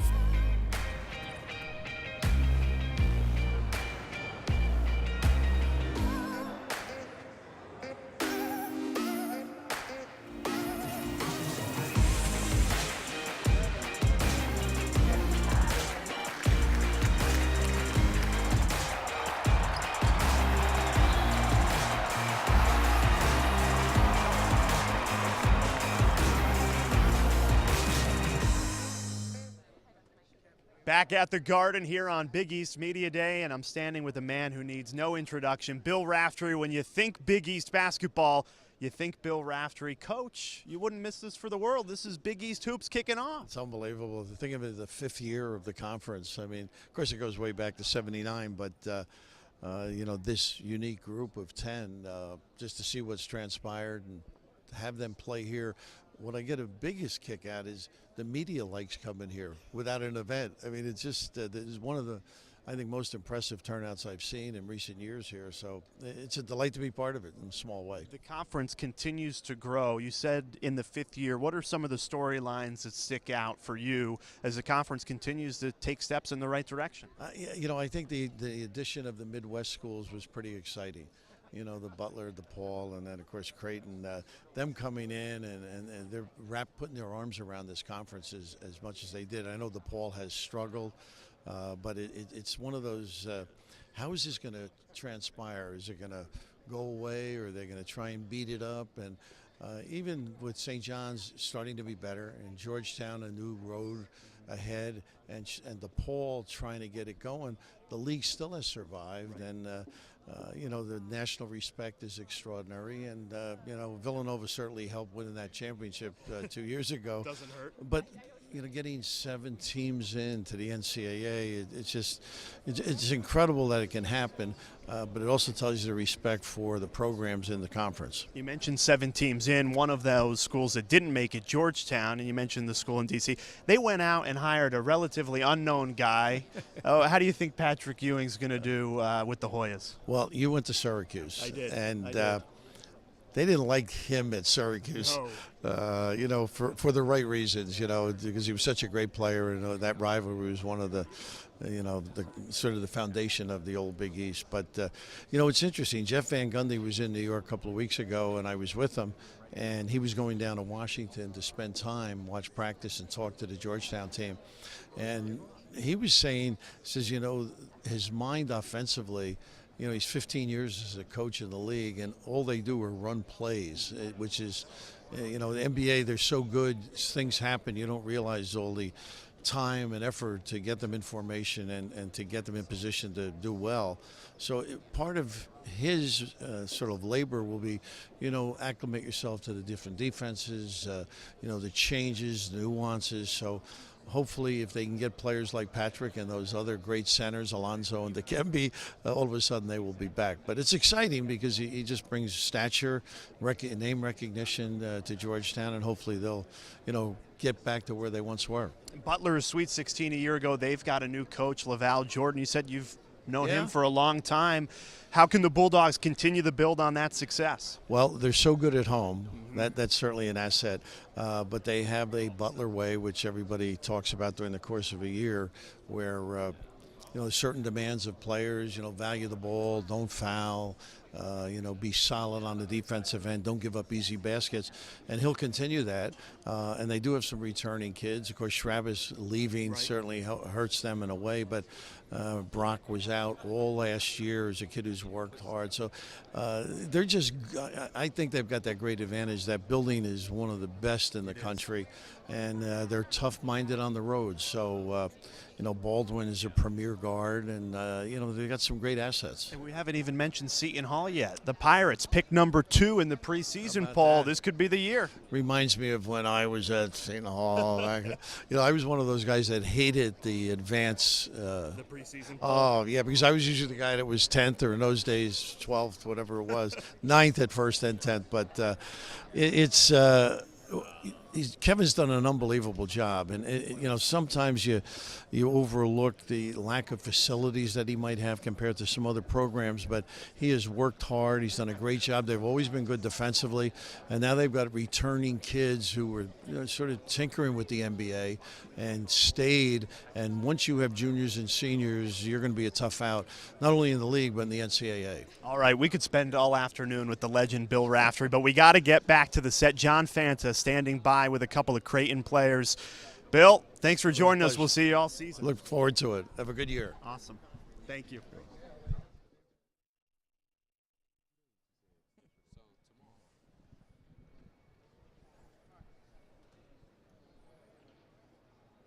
They're one of the best duos in the Big East and all across the country. Khyri Thomas, Marcus Foster of the Creighton Blue Jays. I just saw you guys practice earlier this week. Khyri, I'll start with you. What characteristic comes to mind when you think of the guy to your right?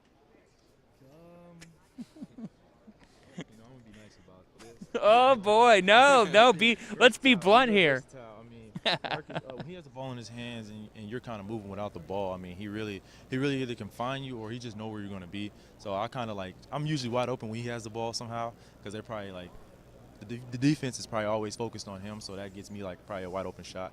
And defensively, I mean, Marcus, he's more athletic than he looks. I mean, he can really, you know, he's a real strong guy. So like defending, I mean, you're really not gonna get past him that easy. So he's a very good player. I'm all for the friendly answers. When you two go up against each other, Marcus, let's see how does that go? I mean, I think honestly, the reason why Taz got Defensive Player of the Year because my redshirt year, he had to guard me every day, so I think that's one of the reasons. But yeah, Khyri, he's a good player. You know what I like about him? He comes every day, could practice, and he competes. You know, he's trying to be his best every day. And you know, one thing I really like lately, he's been working on is he's becoming a better leader and better vocal leader for guys like the younger guys that's not understanding it. You said to me before we started this that you could be a food critic. Yes. Let's talk about that. Do you cook? I do a little, you know. Marcus? Yeah. Does Khyri cook? I don't think Khyri cook. I cook. I cook a lot. Remember Oh. the orange chicken I sent you 2 weeks ago? He tried to cook orange chicken. It didn't look as good, but I cook here and there. I know how to make spaghetti, a little chicken Alfredo. I love making burgers. I wouldn't put that in my category, but I like to eat. I like salmon. I can do it all. I really can do it all. I mean, yeah. I like to eat, so I mean, I'm gonna, you know, do my best. He definitely likes to eat. I can tell you that. Wow. He definitely likes to eat. Yes. Well, what do you like to do? I actually like to cook. So me and my girlfriend, we live together, and I'm the cooker of the house. So I usually cook every day after practice. He's more of a 2K guy. I mean, Oh boy! that's And all who he- wins 2K. those 1v1 matches? On that we got to talk about. I'm not a 2K guy. See, he's more of a Call of Duty guy. I'm the best 2K player on the team. I might be the best 2K player in the Big East, but we might have to get that set up for Who's your team? The Rockets or the Bucks. Nice. Mhm. You use Giannis well? Oh, I use him well. He averaged Yeah. like 25 points for me when I play with him. He said the Bucks. I got to tell you what. Going back to the Greek Freak, I think that we talk about LeBron, KD. Is he on that level yet? I think after the season he will be on that level. You know, I think he's up. Last year he was up and coming, but now I think he's really going to have a great year. I think he'll probably be a top 5 scorer this year. I think so. Yeah, he's up there to me. He's very long. Mhm. So I mean, he's to me probably like the next KD. I mean, Yeah. he's very versatile. I mean, he's just super long. He's good. Kind of under the radar for his first year, I would say, but I mean, he's proven himself. Let's So debate a little bit here. Cavs or Warriors for you guys? They just got my boy Nick Young, so I'm Warriors all the way. I was a Cavs. I'm a Spurs fan. Okay. But I would have to say the Cavs because Kyrie Irving, but he left, so I mean, Oh man. I might still have to go with the Cavs. Yeah, I'm a Cleveland guy, so I'm in heart. And you're an Omaha guy. Yes. And every time I go out to Omaha, I love it. But explain to the New Yorkers and New Jersey folks out here, Creighton basketball and their downtown Omaha area, it's buzzing. Oh yeah, it's lit. I mean, don't underestimate Omaha. I mean, until you go there. I mean, we got the College World Series, which is always fun. We have a lot of people come in for, you know, baseball and stuff like that. Yeah. Concerts. We do it all. I mean, we're not just, you know, just a cornfield. Right. You know, you gotta actually come enjoy the city. Go downtown. Go downtown. You know what I was thinking about the other day? I was talking to some people around the team, and they were telling me about how Coach found Big Money, Justin Patton. And Big Money would work at the concession stand at the College World Series? Yeah, his AAU team, we played for the same one, but his coach made them go there and work the concession stands. And he was 7 foot, so I mean, it's kind of hard to miss him working behind there. So I mean, How did people is it almost unbelievable to you? Is it as unbelievable as it is to you guys as it is to me? Like, the guy to the country just came out of nowhere, Marcus. Or did you see this in his redshirt year and were like, this kid's going? Oh, I seen it through my redshirt year. You know, through the summer he struggled, and probably about the first 2 weeks of practice he struggled. But after that, he just started picking it up. And you know, I'm telling guys back home, I'm telling you, Justin Patton, he's gonna be one and done. And guys like, no way, he redshirt, he's not big enough. I was like, he's good enough to do it. And so it really wasn't a surprise for me, you know, especially being redshirted with him and see the improvement he made every day. I knew it was coming. What's the expectation for the Blue Jays this year? expectation. I mean, I would say a lot of people think we're not going to be as good as we were last year. That right. Maurice and Justin is gone, but I mean, I think this team this year we're shooting the ball way better than we expected. So we're shooting it real well. everybody's kind of like, you know, hungry. I mean, everybody's coming to practice with a good attitude and really trying to just, you know, win the day. That's kind of our motto, is win the day. Everybody's really trying to go in there with a good attitude and just, you know, prove themselves to not only the coaches, but, you know, just to their teammates as well. Like, I can do this. I want you guys to trust me. Creighton, the Blue Jays picked 5th in the Big East preseason coaches poll. These two are one of the best wing deals you will find. Marcus Foster, Khyri Thomas, thanks for joining me. Thank you. Thank you. Take a quick timeout and shoot around. We'll be back in just about 30 seconds. Thank you.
Which university is recognized as one of the best in providing undergraduate research opportunities?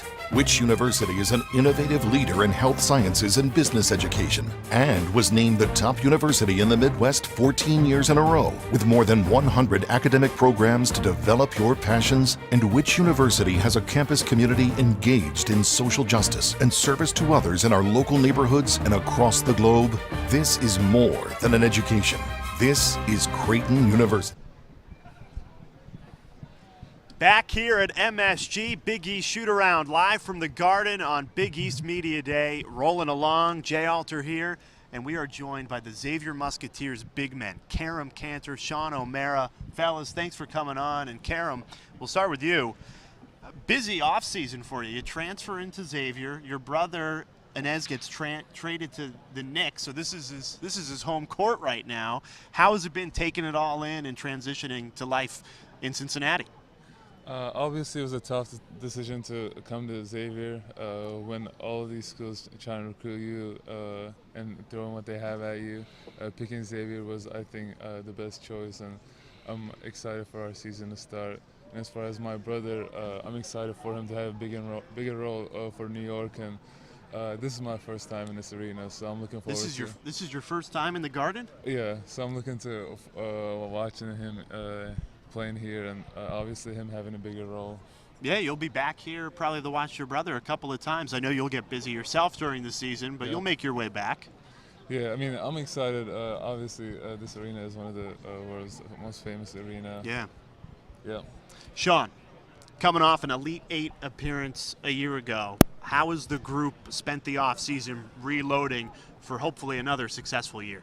Yeah, I mean, same way you approach every offseason. You work hard to get yourself in the best physical shape you can first, and then you work on the court when the season gets closer. You know, more so for anything, I think we've worked as a team to make sure that we can have the leadership amongst the 4 seniors we have here today, and then having our freshmen get integrated into the program and, you know, utilized and kind of in full swing with us by the time the season gets around. And they've done a really good job, as well as, you know, our middle ground guys with Tyreek, Q, and Kaiser. So it's just been, I don't necessarily want to call it reloading, but just preparing for another one.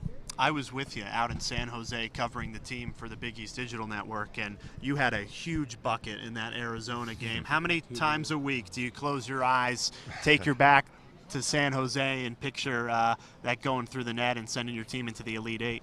Yeah, it's definitely cool to think about in hindsight, but it's funny because at the time of the game, we didn't know that was going to be the game-winning bucket. You still have to play about a minute of defense, right? Exactly. So, it's a cool experience to have in hindsight, but ultimately at the time I think it's a little overhyped because I didn't really have the pressure that everybody thinks is a mounting game-winning bucket or anything like that. So. Steve Lavin, he's an analyst for Fox Sports, but he also did the tournament for CBS, and he coined you as the lumberjack. I'm sure you've seen the clip. Yep. It looks like you're embracing it. The beard has not been shaved, so. Yeah. So I just generally do that. I'm not big on self-grooming and all that stuff, so I keep it simple. But no, when it comes to the lumberjack, it's actually funny. After the first game in the tournament last year, that became a big thing. And for the second weekend, my uncle was actually able to come into town to watch us in San Jose. Yeah, San Jose. And he actually wore, without telling me, a full-on lumberjack outfit. Yes. My 6'10" uncle is in the stands wearing a gigantic lumberjack That's outfit. a sight to see. Yeah. What would Kerem's nickname be? If you're the lumberjack, what do we got for Kerem? We got the Big Turk. Big Turk this year. The Big Turk? Yeah. You like it? Yeah, I'll go with that. Big Turk. Now, honestly, in the room, like he's my roommate now too, along with JP. So, in the room we call him K. Dot. That's what he goes by. Honestly, it's probably the quickest thing that we say on the court too. So he hears that K. more. Dot. But we like to call him Big Turk. Where did that come about? I used to be a big Kendrick Lamar fan. Okay. And that was his nickname, so I'll pick that up. You transition to music. We're putting together a Biggie Spotify playlist, so I guess Kendrick Lamar's got to be on it. It's got to be on it, yeah. Any songs in particular? No, just I like him. I like pretty much any of his songs, honestly. Sean, add a couple more to the playlist. We're asking everybody. We're going to build it out, send it to all the teams after. Oh, that's Section 80 Kendrick Lamar album, the whole thing. Copy, paste. Yeah. Awesome. Let's do a little rapid fire. Give me your Chris Mack story. What's the best one you got? Well, we went to his house over the summer. He's got a nice pool. Yeah. So we got to play 2-on-2 on that pool, and then I was guarding him during that, and he went at it. I mean, he was so intense. He was blocking shots. He was screaming. That was probably my best story since I've been there. Sean, you agree that's a pretty good one? Yeah, I think that's honestly probably number one. It was an event, honestly. We had our mile test the next day, and we had guys burning out their legs in the pool. It was pretty funny to watch. You said that JP McCure is your roommate. Yeah. So you got to give us the best JP story from off the court living with him. I'm thinking about it. You go ahead. Thinking about it. Okay, JP. So we're out here going to a furniture store because we had just moved into our new apartment. You need some furniture? Yeah, this was 2 years ago now, I think. And we're just looking around. We're college kids. Nobody has money. So all these giant pieces of furniture are like $500, and we're like, there's no way we're going to get anything. And we see this like clearance section of just pieces of sofas that got returned. We see this giant like ends piece of a sofa, and it looks so comfortable. It's got big pillows. Oh, it looks awesome. And pull back a pillow, see the price tag. It's only like $100. So Gotta get it. Gotta get it. Lock it in. Yeah. So I originally am like, I'm getting it. Like I have to take this back. And then I'm sitting there thinking about it. Like I don't know if I can fit it in my room. And so I'm like, all right, I'm gonna leave it. And I start to walk out, and all of a sudden I'm waiting by the car, and JP comes pulling this thing out of the back. He ends up buying it, and he has it in his room. It's like his centerpiece. He loves it. And it should be yours. Yeah, exactly. I was too nice. Man, you got to be tougher. Yeah, be tougher. Yeah. What were you doing while they were at the furniture store? That was pre-Kerem. That's when I was in Green Bay. You know. Awesome. That's pre-Xavier. Pre-Kerem. Well, fellas, we're going to let you go, but thank you so much for spending some time with us. Yeah. Musketeers, number 3 in the preseason poll, coming off an Elite 8 appearance a year ago, and the big fellas helping fill us in. Thanks for stopping by. Yeah. Big E shoot around, rolling along from MSG. We'll be right back from the Garden. Appreciate it. Thanks. Thanks, guys.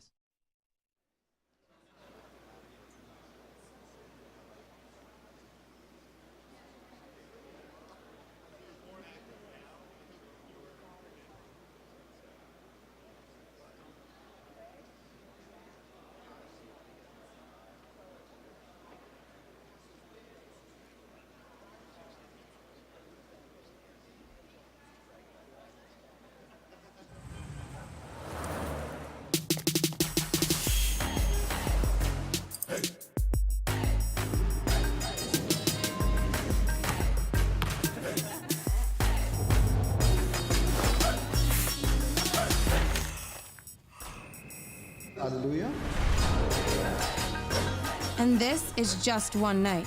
You should see what we do during the day. Marquette University. Be the difference. Greatness is not something you're born with, and you don't achieve it overnight. It's something you learn and refine. It's something you build together as a team. It requires exceptional effort, sacrifice and integrity, and tremendous faith. Greatness is not a destination. It's something you find in yourself at Providence College. As one of America's leading Catholic universities, Seton Hall is creating graduates who are ready for anything. I'm ready. I'm ready. I'm ready to work in the ICU. To work in the big leagues. To be a leader. To teach special ed. To make my mark. To volunteer in Micronesia. To improve health around the world. To get my master's. I'm ready to make a difference. To spread smiles. To help others. I'm ready for anything. Seton Hall. Imagine what great minds can.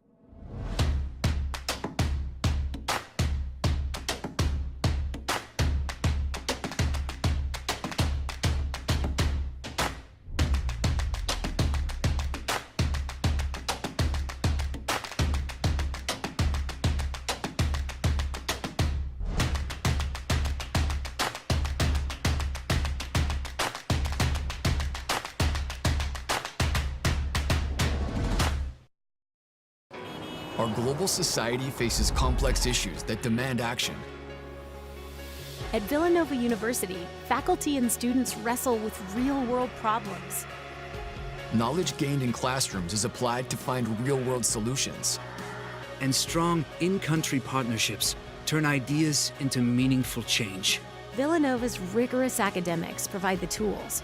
Our Augustinian values fuel our passion. Ignite change. Go Nova. Xavier Musketeers packed the home court. But what's even more impressive is what Musketeers learn, serve, and achieve together.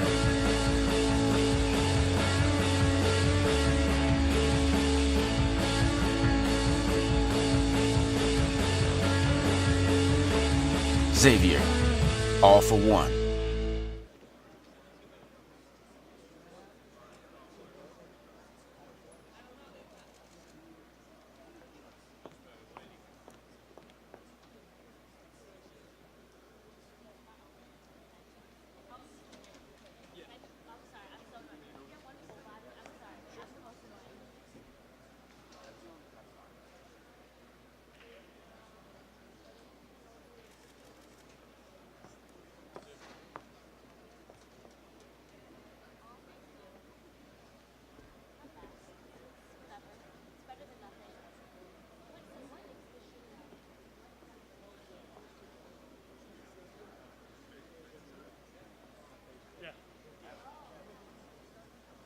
Put them up here.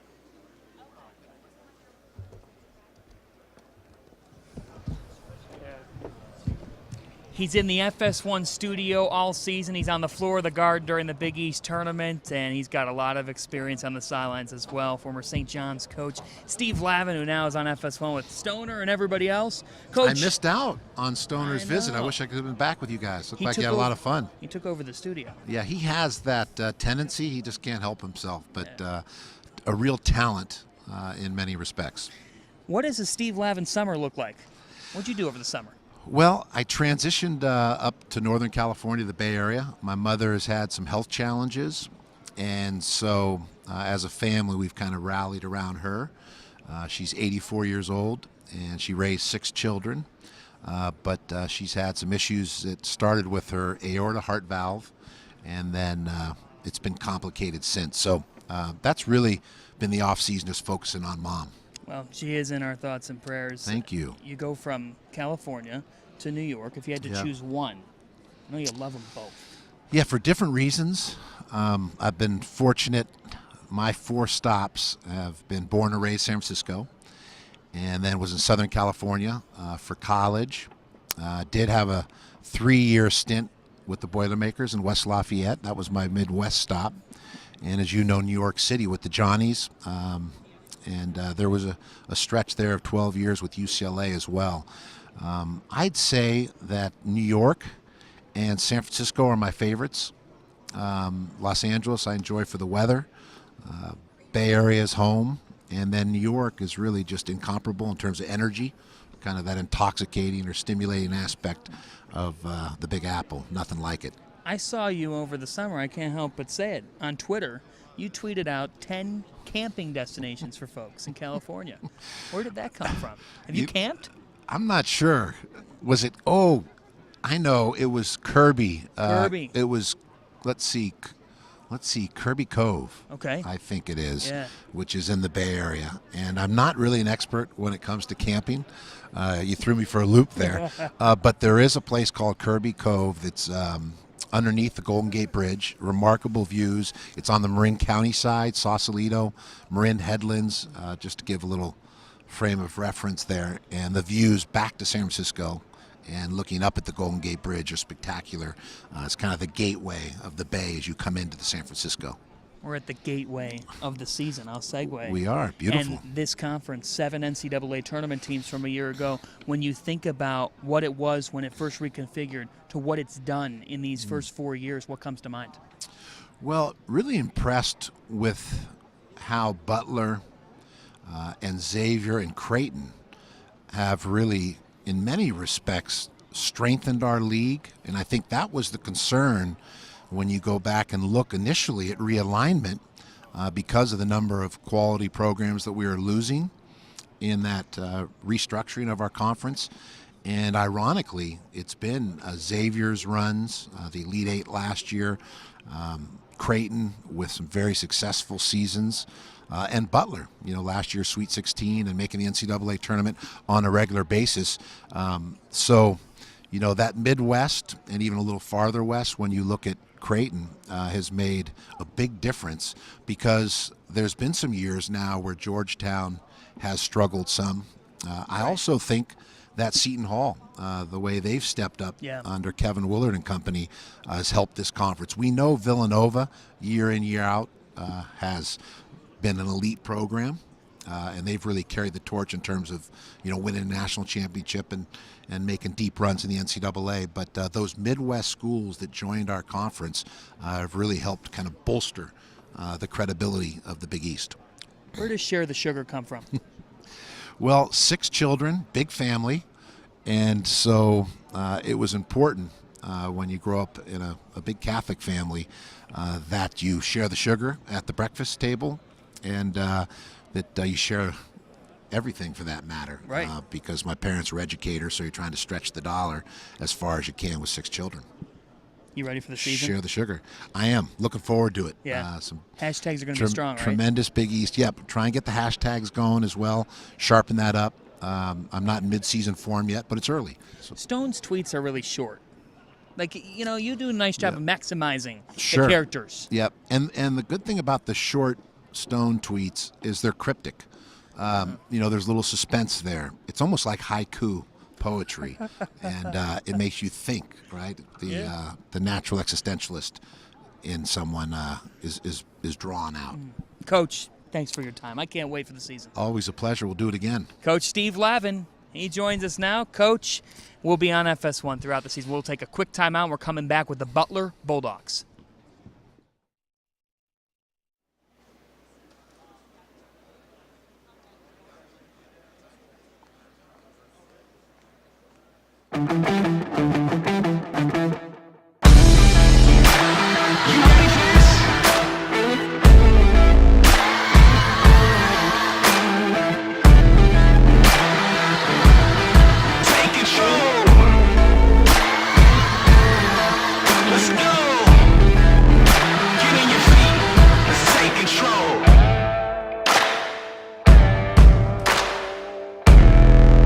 Which university is recognized as one of the best in providing undergraduate research opportunities? Which university is an innovative leader in health sciences and business education and was named the top university in the Midwest 14 years in a row with more than 100 academic programs to develop your passions? And which university has a campus community engaged in social justice and service to others in our local neighborhoods and across the globe? This is more than an education. This is Creighton University. Shoot Around live from MSG at Big East Media Day rolls along. Jay Alter here along with a couple of Bulldog forwards from Butler, Kelan Martin, Tyler Wideman. Fellas, thanks for joining us. Thanks for having me. Thanks for having me. A really exciting summer. A lot of change at Butler. You bring in LaVall Jordan as your new head coach. How has he been different in any way from Chris Holtman? I know you like to keep things the Butler way, but give me one difference. I would say the biggest difference is he has a name for everything that doesn't make sense. Give me an example. So, for example, if I was to say to you, we're about to do Popeyes, what would you think we would be doing? Popeyes? Yeah. I'm thinking chicken, but shoot it? Yeah, we're going bank shots. Bank shots. So you Popeyes, got. I can see it. He has I see Popeyes, Huey's, Randy Mack's. Yeah, I don't know what Randy Mack is. What's a Randy Mack? No idea. I thought it was a WWE wrestler. Maybe rebound? No. It's like passing, some type of passing thing. Cutting to the basket. It's like he has. This is good to know. He has a name for almost everything you could think of. And they're all his names. You guys don't come up with any of these. We don't know nothing. We don't have. What you got to do idea. to start getting back at first-year head coach LaVall Jordan is you guys got to use your own lingo too.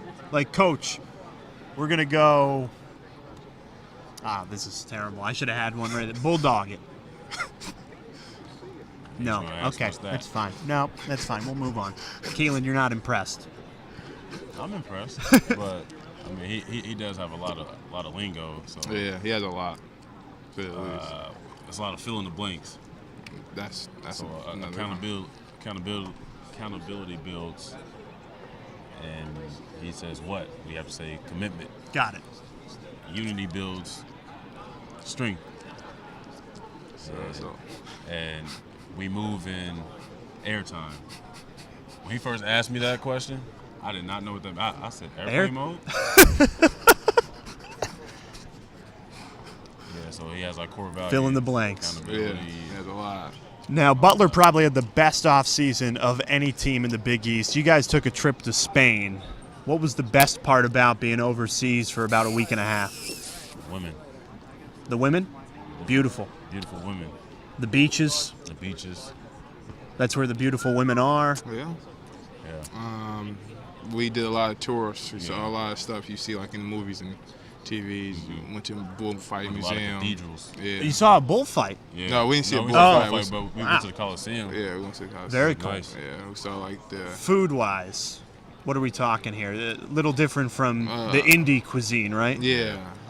You had a lot of like pastries, a lot of fruit, and then of course like the papayas, the rice, all this seafood stuff type of. It's actually good. Base food. And that was your first time overseas, right? Yeah. Yep. International travel? You want to try and get back there at some point? Possibly. Yeah. It's a long flight. Yeah, absolutely. No leg room. Well, especially for you guys. Yeah. Maybe leg room for me, but not you guys. Squishing with other random people. Yeah, so another international trip, just gonna have to get some first class seats. So we're building this Big East Spotify playlist. Guys are telling us what songs they want on it, so you guys got to add a couple. We've had some Jay-Z, Kendrick Lamar. You got to give us something fresh here. What are you guys bumping in the Butler locker room? I listen to a lot of Drake. Drake's my guy. I would say A Boogie with the Hoodie and Young and May. Yeah. Both from New York. Yeah. The Grammys are going to be here at MSG this year, so maybe Drake will be performing. Is it always cool to be in this building? Have some A$AP Rocky on there too. A$AP Rocky. We're noting that on the Spotify. All right, fellas, we appreciate you spending some time with us on the shoot-around set, okay? Have a great year, okay? Thank you. First-year head coach LaVall Jordan's got two good guys working with Kelan Martin, Tyler Wideman. Thanks for joining us, and now to John Fanta with a very special guest. I'm now joined by the St. John's Director of Athletics, Anton Goff, and Anton, to be at the world's most famous arena to really tip off Big East hoop season. What does that mean to you and your fellow ADs? Oh, it means a lot to us to be able to come to the place where we're actually going to play our Big East tournament and to have all the coaches here as well as student athletes to be able to showcase what's coming up this season. Great opportunity. St. John's is looked at by a lot of pundits as the dark horse team in this conference. It now looks like Coach Mullin and his staff have built a team that could really take that rise this year. Yeah, we're excited about our prospects. We've been picked 6, and I'm fine with wherever we're picked at because it's about where you finish. And so I think our guys are confident. We got a lot of guys coming back. We're a year older, and Coach Mullin's settling in, and he feels really comfortable about where we're going and what direction we're going. So we're excited about this season. You're a newer AD in the conference. How have you gotten accustomed to what it is like in this league? Well, first of all, being my second season, this is I feel a lot more comfortable. But I've been in the business for 20-something years, and so we know a lot of each other, other ADs. And so coming in the league, I was welcomed wholeheartedly by everybody. So it was a great transition for me. What do you look for from your student athletes in general across this league? For us, it's about academics first, and then athletics. And so, we stress all the time that we want to make sure that our student athletes are getting a great experience and representing our university well. And so, academics first, and then we want to win championships. And in Queens, it'll be buzzing at Carnesecca, and then obviously here at Madison Square Garden. I know you got Justin Simon and Marvin Clark. We've had them on shoot-around. You got a pair of sophomores, though. They can light it up, right? Shamari and Marcus, I can't believe how electric those guys are together. And it's rare that you have 2 guards that are that excited and that talented that play so well together. And so we're excited about what they're going to do this year. You got to have a little bit of excitement when you think Coach Mullin on the other side. There's the big man in Patrick Ewing, early January right here, right? Yeah, absolutely. We're excited about that game, and it's funny because, as good as friends as Patrick is with Chris, so are me and Lee, and the athletic director at Georgetown, and so we go back a long time. So, we're great competitors, but we're great colleagues also. Anton Goff leading all the efforts at St. John's as their director of athletics. Thanks so much, Anton. Thank you for having me. All right, we continue here on Shoot-Around. Back over to Jay Alter.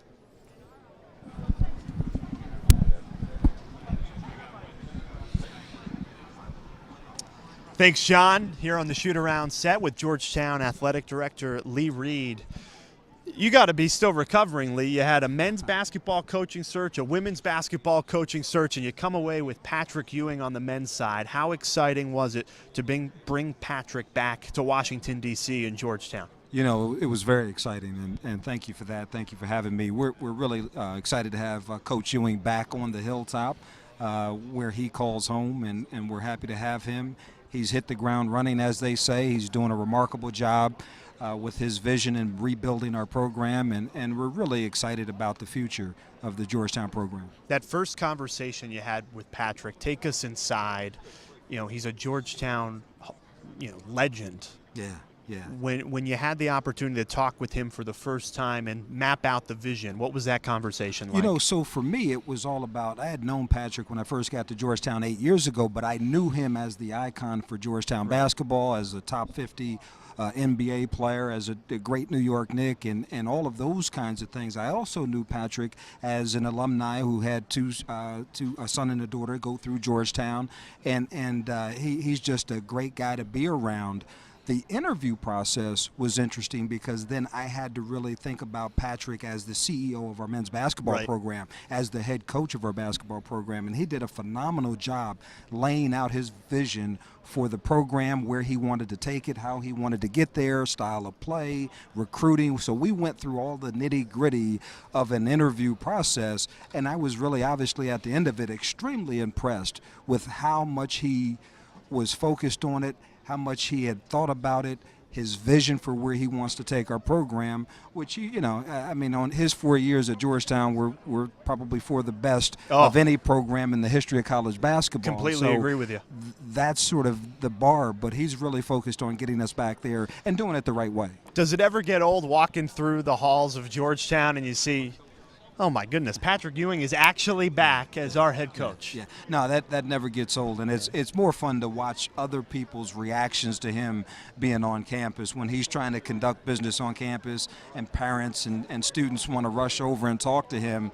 But he's really good-spirited about it. He's used to it. He's used to the attention, but he's laser focused on making our guys better every day, on making our team better every day. So he's really embraced being back on the hilltop as the CEO of our basketball program. Georgetown Athletic Director Lee Reed joining us on the shoot-around set. Before we let you go, we've talked about the Patrick Ewing hire and how Georgetown men's basketball is on the way back to being a staple in this Big East Conference. Absolutely. We're going to have a little fun. We've been asking people to add songs to our Spotify playlist. So we've got a lot of rap. Could you maybe give us something different, a little more old school? So, yeah, we can definitely change that up. I think most of the people in the Big East Conference know that one of my favorite songs is Staying Alive by the Bee Gees. Staying Alive. And Staying so Alive. Absolutely. You can tell by the way I use my walk, right? Yes. And so, we have fun with that. So, yeah, Bee Gees kind of more that disco era thing. On the Spotify How's playlist. that? I love it. Yeah. Thank you so much. We needed to spice it up Change a little bit. Change it up a little bit. Can't go wrong with the Bee Gees. All right. He's Lee Reed, Georgetown Athletic Director. Lee, thank you so much for joining us on Shoot Around. Thanks for having me. And we'll be right back. John Fanta sitting down with a couple Seton Hall Pirates as Shoot Around rolls along. It's Big East Media Day from MSG.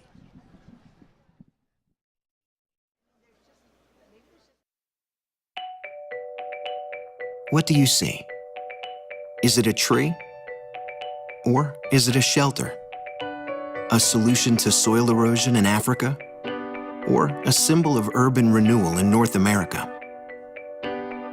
A sanctuary? Or the bottom of a complex food chain? Is it a time capsule telling the story of the last century? Or a way to combat climate change in this one? Is it a work of art? Or the start of a greater body of work? Spotting the potential. Looking at things from every angle. It happens every day at DePaul University by bringing together students with diverse perspectives and professors who challenge conventional thinking. A wider point of view emerges. A greater perspective that prepares our graduates to see beyond what's obvious to the world of what's possible. DePaul University, a greater perspective.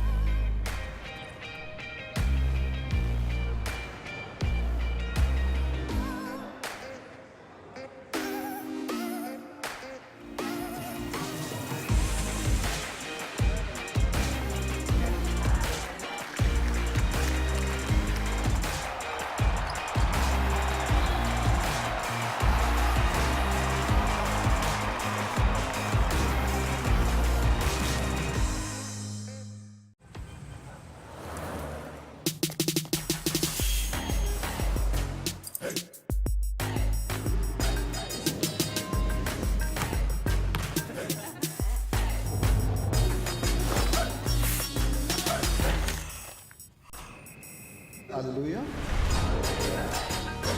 And this is just one night. You should see what we do during the day. Marquette University. Be the difference. They were picked second in the Big East preseason coaches poll. It's the Seton Hall Pirates. It's because their senior class. Dino, Angel, Kadeem Carrington, Angel Delgado, and Donnie Marshall from FS1 stopped by. And I know why you stopped by. You said it. Yeah, double-double. Yeah. I love double-doubles. So we got the machine here. I got something for Angel. Uh-oh. Oh, that's tough. Take a look at this. This is from the Big East tournament last year. Turned around to the camera so it can. A nice painting of Angel here. Did you do that? No. Okay. I did not. I don't have those. got that much. You got art skills? Nah, not at all. Well, you guys, you're picked right near the top of the preseason poll. Thanks, Jenna. Yes, Jenna made it. Very nice of her. I got to tell you, Donnie and I have talked about you guys before, how tough you are. Where's that toughness come from? I think coach recruits a lot of the same guys, just the way we grew up, things like that, the way we come from. Just being tough. I can speak for myself when I say I grew up a little hard, so just bringing that to the court is a lot. It was interesting as we're walking around, you know, you're seeing all the guys, and some of them are a little bit more stern in the way they're answering these questions. But when I walked past these two, I had to crash this party just because they look so calm. They're smiling, almost like they've been here before. That has to be a huge part of now you're ranked second going in. You guys have been together 4 years. Now is the time for you guys to get it done again, if you will, but also for you guys to be together and say, hey, we've been here, we've done this, let's go do it again. That's got to be comforting. Of course. So Like I told these guys, now we got to stretch before practice. Before we used to go, just like let's get practice. A little older, yeah, tighten we're up. getting older now, so it's really excited how we've been here 4 years in a row. So I'm really happy for him, really excited, and really to get to work. First of all, I know he's going to play basketball for a long time, yeah. But I know he's in the mirror with that microphone up to his mouth when he's singing. So I want you to raise that mic up because this question, I got to hear the answer to this question. When the season ended, a lot of people talked about you maybe leaving for the NBA. What was at the top of your list the reason you wanted to come back and not forego that last season? One of the top of my reason was getting my degree. Not that my family got it, and I think that's really exciting for me and my family, getting that degree and be back with my guys right here.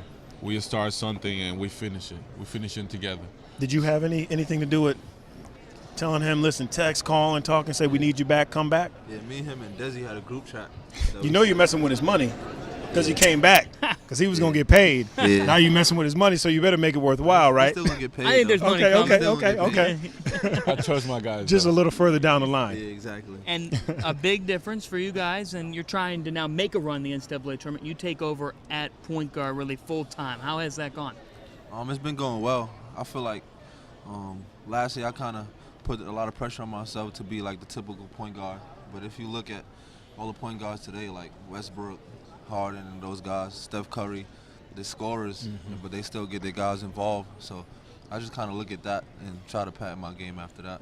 How much? Because going into last season, people thought, okay, he could come out, he can go in the NBA draft.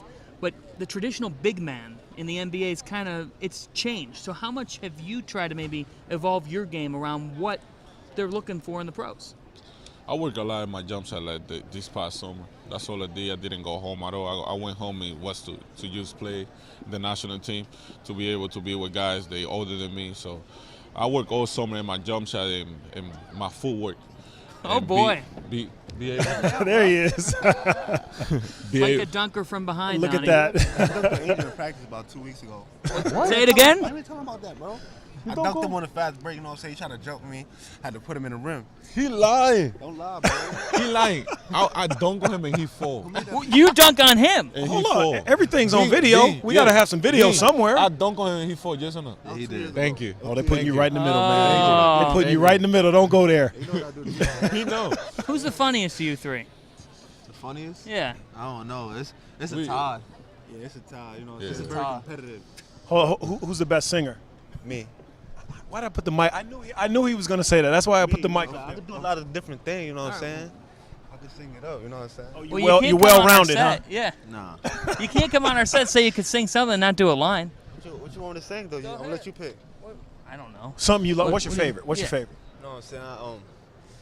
I don't really got favorites, you know what I'm saying? I just like a lot of different music, you know what I'm saying? Dean, give me a song, bro. Stalking you. Pressure's on. I feel like I'm stalking you.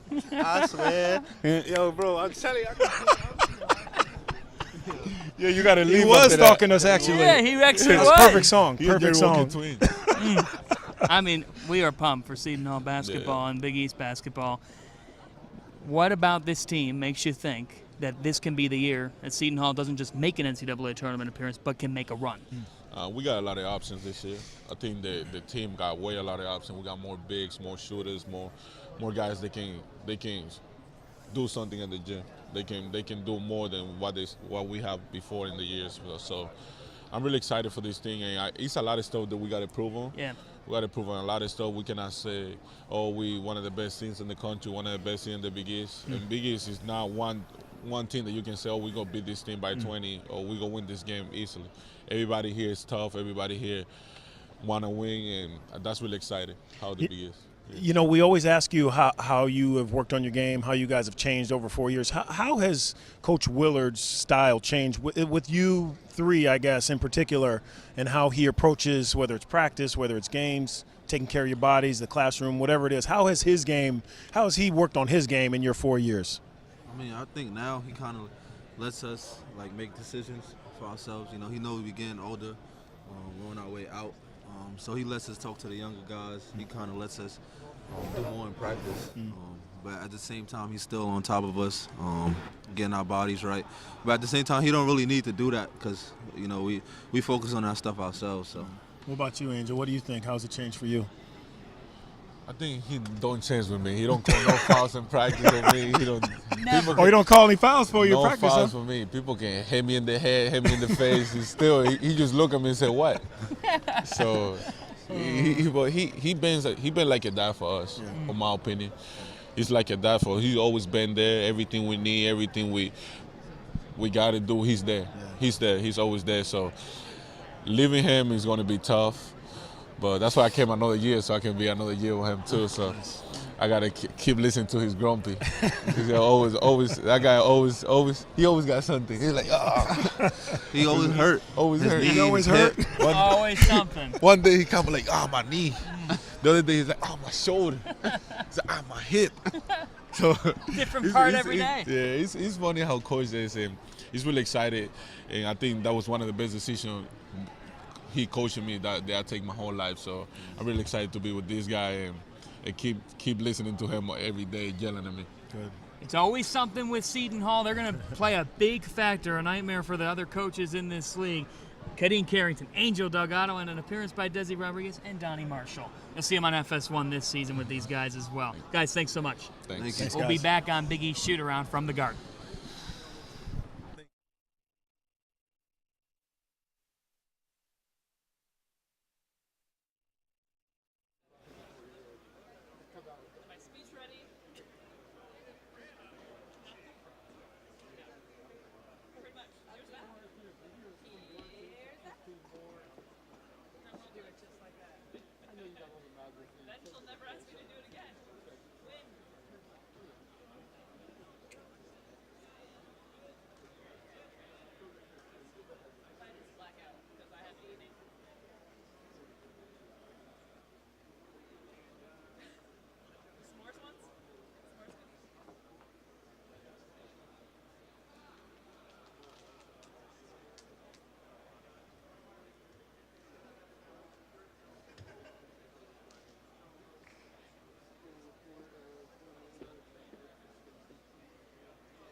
The Wintrust Arena era is just weeks away from beginning for the DePaul Blue Demons. Max Strus and Eli Kane, as well as Jay Alter, is back on set with us. We just talked to you a little bit about it, Eli. What's that arena look like? Give the fans a glimpse. It's amazing, inside and out.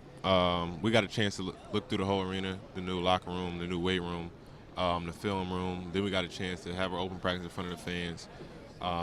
It was a great time just seeing there. I mean, really looking forward to getting back in there to practice more, especially getting the games done in there. So I'm really excited about it. Max, for you guys as a program, Billy Garrett Jr. did a lot of great things for this program, and he departs, but experience back, and now we've heard a lot about you. What exactly do you expect on the makeup of your team? I'm really looking forward to this year. I think we got a great group of guys coming back. The guys returning like Brandon, Eli, and a couple of new guys coming in with me, myself, Austin Grandstaff, and Marin, our big fifth-year center from Northern Illinois. But overall, I think we got a really good group of guys coming back, and our chemistry is great together. And we're still learning to play with each other, but we still got time to develop that, and I think we're gonna have a good year this year. And Max, you're a Chicago guy. How important is it to this program that you have the brand new arena, that Chicago skyline right on the court, and get Chicago more involved in DePaul men's basketball? Yeah, we definitely got to get some more Chicago fan base out there. I think going back to the city will be awesome for us. We go around at school, and the students are just like, All-State was just way too far off campus, and to get to the games. But I hope this arena back in the city will bring some more fans and hopefully some more wins too. And we've got a birthday here on Shoot Around. Eli Kane, it's a big one, 21, Wow. 20 fun. Appreciate it. How are we going to celebrate when we get back to Chicago? Me and Max going to play one-on-one. Okay. Who's winning that one? Who would win that? I don't know. He's pretty good guy. I mean, he can shoot it. Pretty good guy. Well, no, hold on, stop. We're not going to be. I never said he was going to win. I said he was a pretty good guy. Yeah, well, what about on the other side here? We get after it, though. Yeah, I mean, I think we're both going to take ourselves in that one. We get after it. Yeah. It'll definitely be a very competitive game. Eli, when you come into Madison Square Garden, you see these other guys across the league. This league is filled with veterans, tons of experience. Yeah. How do you guard guys like Marcus Foster, like Kadeem Carrington, like a Kelan Martin? What's the approach when you meet these guys twice a year, sometimes 3? Yeah, I think the approach is you gotta be a killer. If you try to, you gotta kill them. If you don't try to kill them, they're gonna try to kill you. Talented group of guys like you mentioned, but I feel like just compete. They gotta guard me too. That's how I go into the game. And you guys start your season in pretty awesome fashion. Wintrust opens up against Notre Dame, a big opponent coming into your house. Do the guys, are you talking about it in the locker room that you're fired up for that one? Yeah, we kind of talk about that every day. I mean, we're really looking forward to that game. Notre Dame's top 20, top 25. They're a good team, but I think new arena, our team's new. We got some new guys. Nobody's really expecting anything from us. I think we might surprise some people that day. Let's go off the court for a couple of questions here. Halloween's in a couple of weeks. If you're giving out candy to trick-or-treaters, what's your dream candy there that you're handing out? Big Reese's guy. Big Reese's Love guy. Reese's. Love it. I'll say Skittles. Let's stick on Halloween. What outfits are we rocking on October 31st? Haven't thought about it yet. Easy E from NWA. You know okay. That? No. I'm not going to pretend. No. Wow. I don't want to. John, we're lame. We're lame. We're lame. We're really lame right now. I'm sorry. Who is he? Who's Easy E? NWA. He was a rap artist. Okay, so also. You listen to him? I did. He was. You haven't seen the movie Straight Outta Compton? No, I didn't see it. Oh, all right. Well, we've had a big Huge Spotify playlist going, so with some Easy E going. Nah, oh, okay. Might not be the best idea. Oh, never mind. So scratch that one off. What is on the playlist? On my playlist, a lot of slow jams. Calm my nerves. Marvin Gaye. Big time. Wow. Yeah, that's impressive. I like impressive. that. I Thank like you, that. Eli. That's very Thank you. nice. Where's Max Strus in Chicago? Where are you heading out for a night on the town? Night out on the town. Nothing during the season, right? Right. Yeah, I mean, there's Oh, you Harry can go Carey's? anywhere. Okay. I mean, Wrigleyville, Lincoln Park. What's the deep dish downtown. place for me? When I come in? Malnati's. No There it question. is. Because some people argue Giordano's. It's good. but Max, Cubs or White Sox? I'm actually a White Sox fan. That's all right. That's okay. I'm an Indians fan. AL Central. Come on, AL Central. White Eli? Sox can be good in a couple years. Not a huge baseball fan. Well, what about NBA? Who do we like? Cavaliers. Okay. A lot of New Jersey guys. And Yeah, I'm from you- Cleveland, Yeah. so I'm a Oh, Cavs wow. fan. There it is. There it is. Max? we I'm a go. Bulls guy. Bulls. Staying in Chicago. Chris Dunn. Yep. Little Big East Big East pride. guy, Yeah. Yeah. It's gonna be a rough year for the Bulls, I think. Okay. But We'll just put it out there. Yeah. yeah. Who's better I mean, 2K player? Oh, me. I don't play video games. All right. I That get was it. pretty resounding. I get it done. But you know what? I like that. Max goes right ahead and says he doesn't play video games. He's reading. Yeah. I'm Yeah. sure. Sure. Yeah, sure. Sure. We'll go with reading. Yeah. Awesome. This has been a ton of fun, Yeah. fellas. We are looking forward to getting out to Wintrust. It is going to be rocking against Notre Dame when things kick off, and watch out for these guys, Max and Eli, going to bring it to Big East basketball this year. Fellas, thanks for the time. Thank you. Thanks, boys. We'll be back Thank on you. Shoot Around from MSG, winding down I'm as not the going to leave you Media Day hanging. I'm not going to leave continues. you hanging.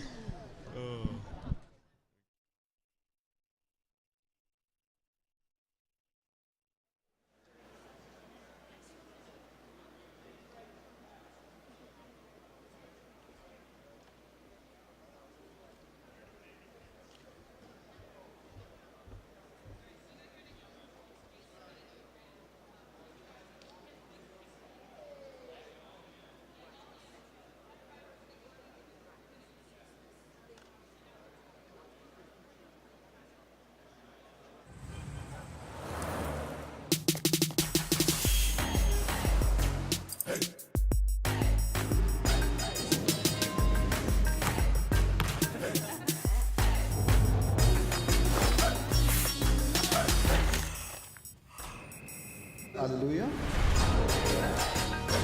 And this is just one night. You should see what we do during the day. Marquette University.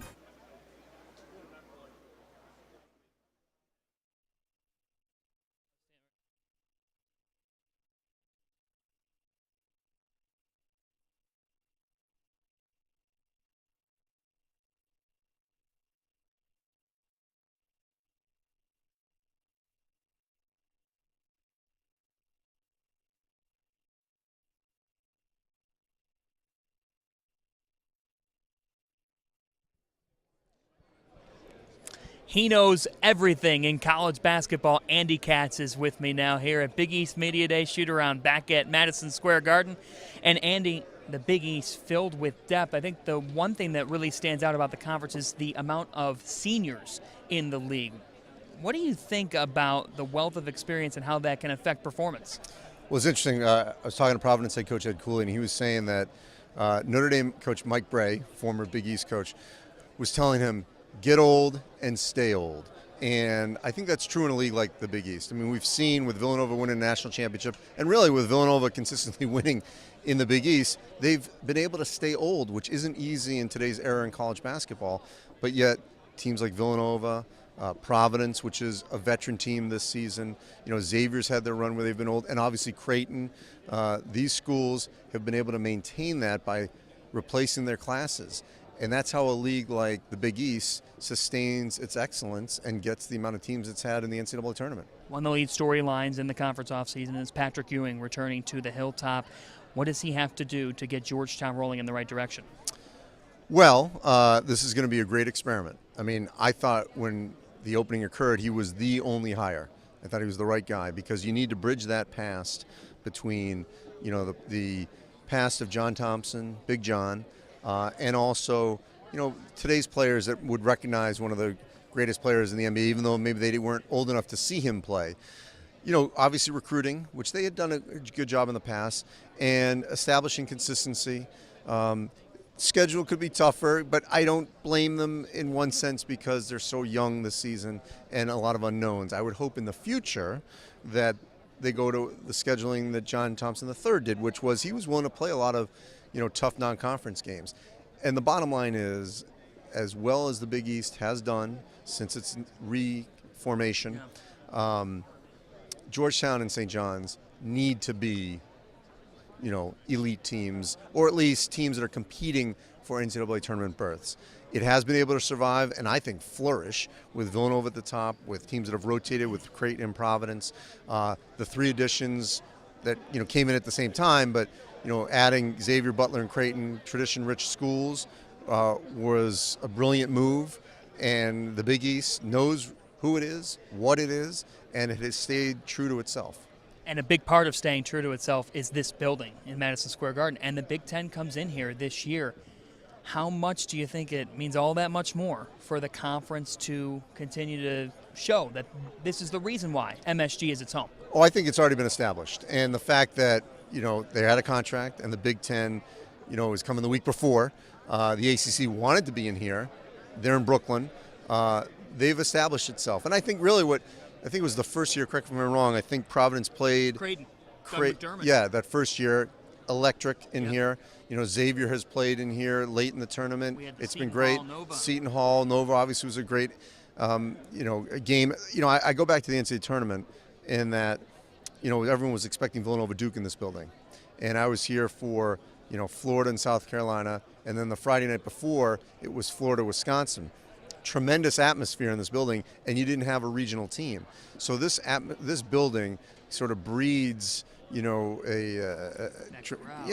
tremendous basketball, and everyone loves to be in here. And the Big East in MSG, it just makes sense. And they've had quality teams, and you've had a national championship team come through here.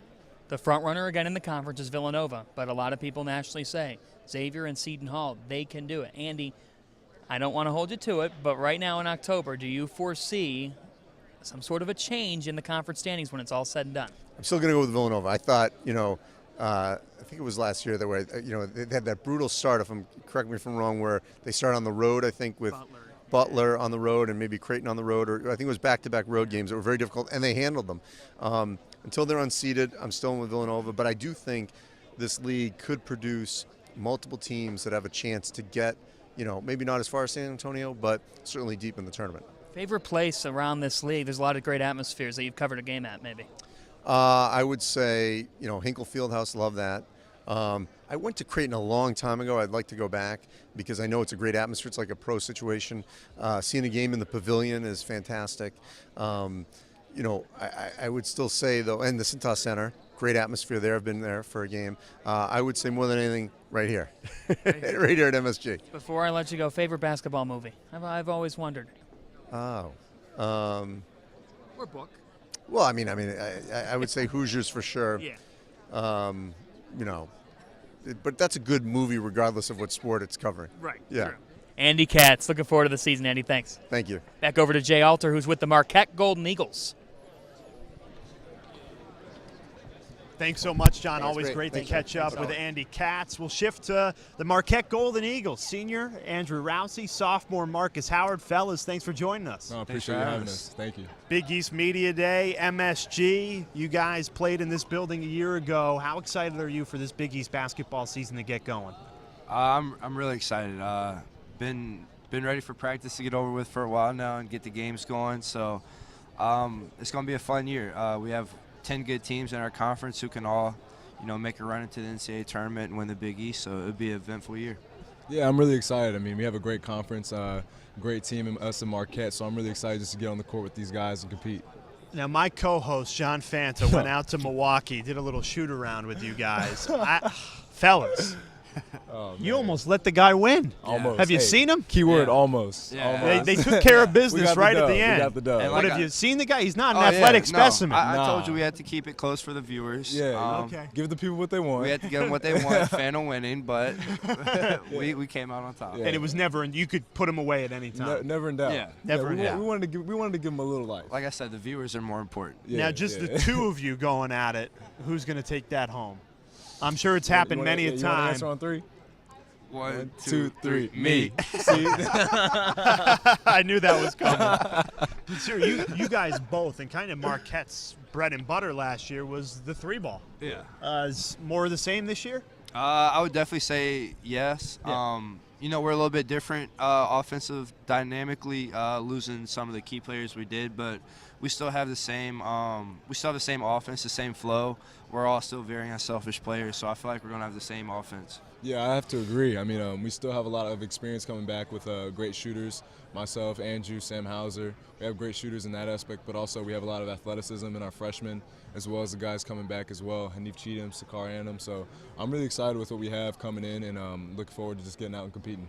Is there a date on the calendar that you've got circled that you're really looking forward to when the schedule comes out? I would say the first game just to get it underway. Maui is going to be a lot of fun for us this year, and the Wisconsin game.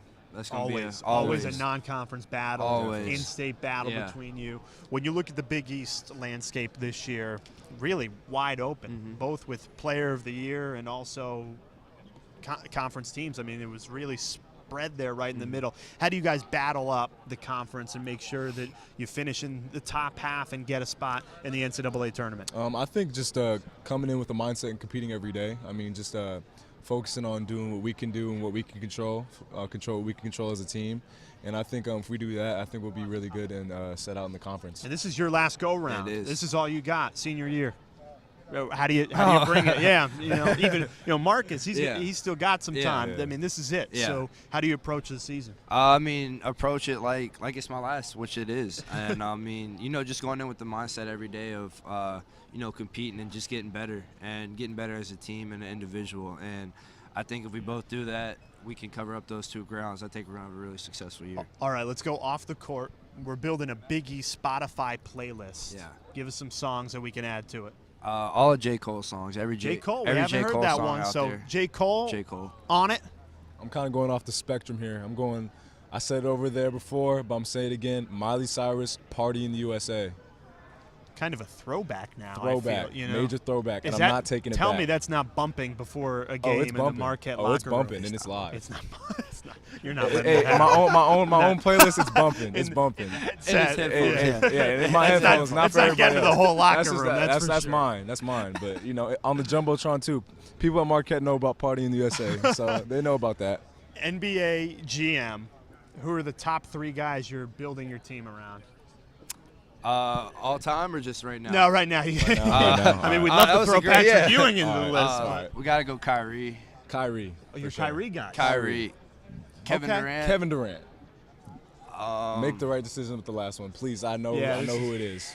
LeBron James. Lebanon Okay. James. We on. But so you're putting Kyrie and LeBron back together. Hey, they fought. How's Hey, that- you saw these? They were good last night. Were you guys watching that game Oh, last yeah. night? Oh, yeah. Feel bad, Gordon Hayward. I know. Ugh. It was rough. That was ugly. Praying for him. It's what you guys dread about. Oh, Yes. dread. I mean, when you Dread see about something like that happen, it takes you back to Kevin Ware in Ooh. Oh, Louisville. man. These injuries stick in our minds for They're a long, disgusting. long Definitely. time. Yeah, Definitely. you feel bad for those players Yeah. too, knowing how hard they work. Just all praying the for a time they speedy put in. recovery for him. Yeah. We'll hope you guys keep Yeah. it healthy this year. For sure. Bring a good year to the Marquette Golden Eagles. Knock on wood. Knock on wood. Knock on wood. Nothing like knocking Knock on the wood. garden wood. Not- by the not- way. nothing like Not at knocking all. on the garden wood. Best wood to knock Pause. on, if you ask me. Marcus Howard, Andrew Rousey, thank you so much for joining Thank us. you. Shoot Around continues from the Garden after this. Thank you.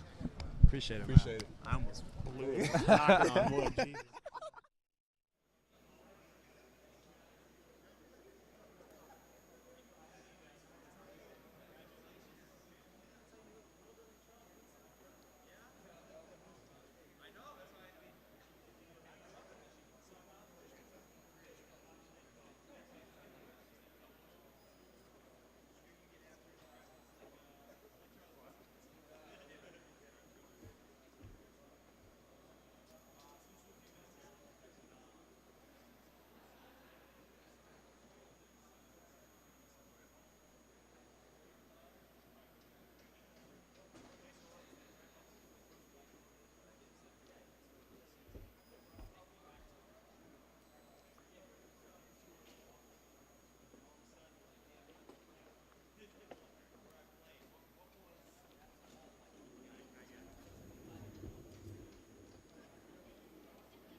Shoot Around from the world's most famous arena at Big East Media Day continues. Jay Alter, John Fanta, we're back on set together, and the coaches have decided, Jay, on their Big East preseason poll. We've gotten your submissions over the past couple of weeks. What did you make of the poll?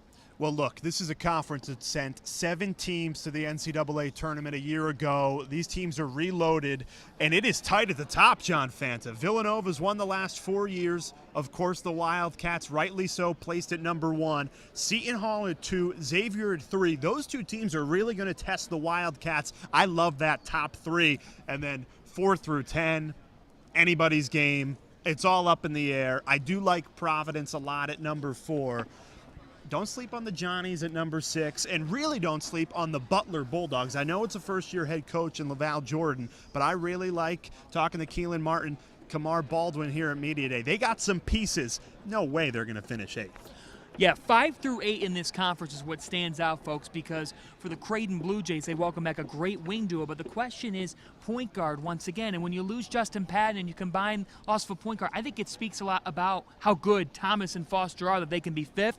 And then St. John's is that dark horse team. I that people love were them. saying. I really do. Why? We spent time with Marvin Clark and Justin Simon. These are 2 impact transfers and emphasis on impact. Love what the Johnnies are going to do. They're running an up-tempo system. And, hey, speak of the Devils. Speak of it. We were Here talking go. St. John's Red Storm. We got a microphone. Number 6 in the preseason poll, and we're joined with a couple of the Johnnies. Fellas, how's it been? Good. How you doing? Amar Alibegovic took over the Big East Twitter, did you not? Yeah, I'm trying to do my best, not that active, but trying to do my best. What exactly are we to expect from this group now welcoming in Marvin and Justin? What do they add? I think Marvin and Justin, you guys met them, right? Yeah. You see the shooting around? I saw it. It was funny. It was funny. I think having them it just gives a whole new, like, our team chemistry with them is like so much better, and having them like relieves a lot of pressure off of Marcus and Shamori, especially Justin, and then having Marvin relieves a lot of pressure off of Bashir and all of us bigs, you know, because since he's so versatile, he can play 3, 4, 5, and he can rebound, he can pass, he can pretty much do anything. He's very physical, and he's a real competitor, so I think that's going to be great for us. Bashir, we were told that you guys are going to run and gun this year, NBA style. How's that been in practice, getting ready for a little up-tempo St. John's basketball? It's been pretty good, you know, with this team that we got a lot of talent, you know, obviously a lot of guys like, you know, could run and everything, athletic. We have Marvin, Justin, adding those 2 new pieces like really helps our team, you know, and it helps me, like, you know, with the rebounding, and it helps us because like we was a small team last year, and like, you know, we was last in rebounding, so I feel like this year, like, you know, adding those 2 new pieces is really gonna help us. I hope Coach Mullin's running with you guys in practice. If he's gonna make you run and gun, I hope he's suiting up and helping you guys out. He works out day and night, man. Every time you walk by, he's either shooting or playing with managers, or he's working out in the gym. He's nonstop. He's 24/7. We know how well you play on the offensive end. You can spread the floor as a team so well.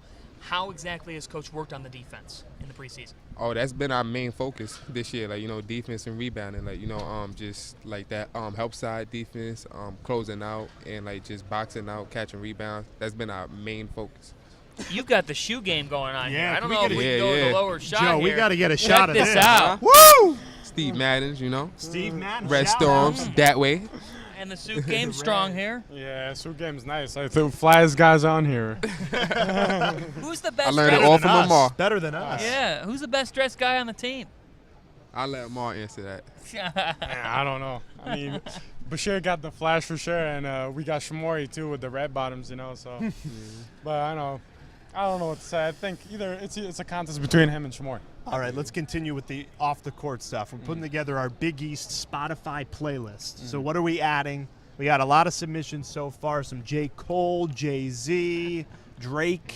Go ahead, go first. Definitely got to add Meek Mill. Meek Mill. Dream Chaser. Good Like addition. Travis Scott, definitely. Travis Scott? Yeah. Give me a couple of his songs.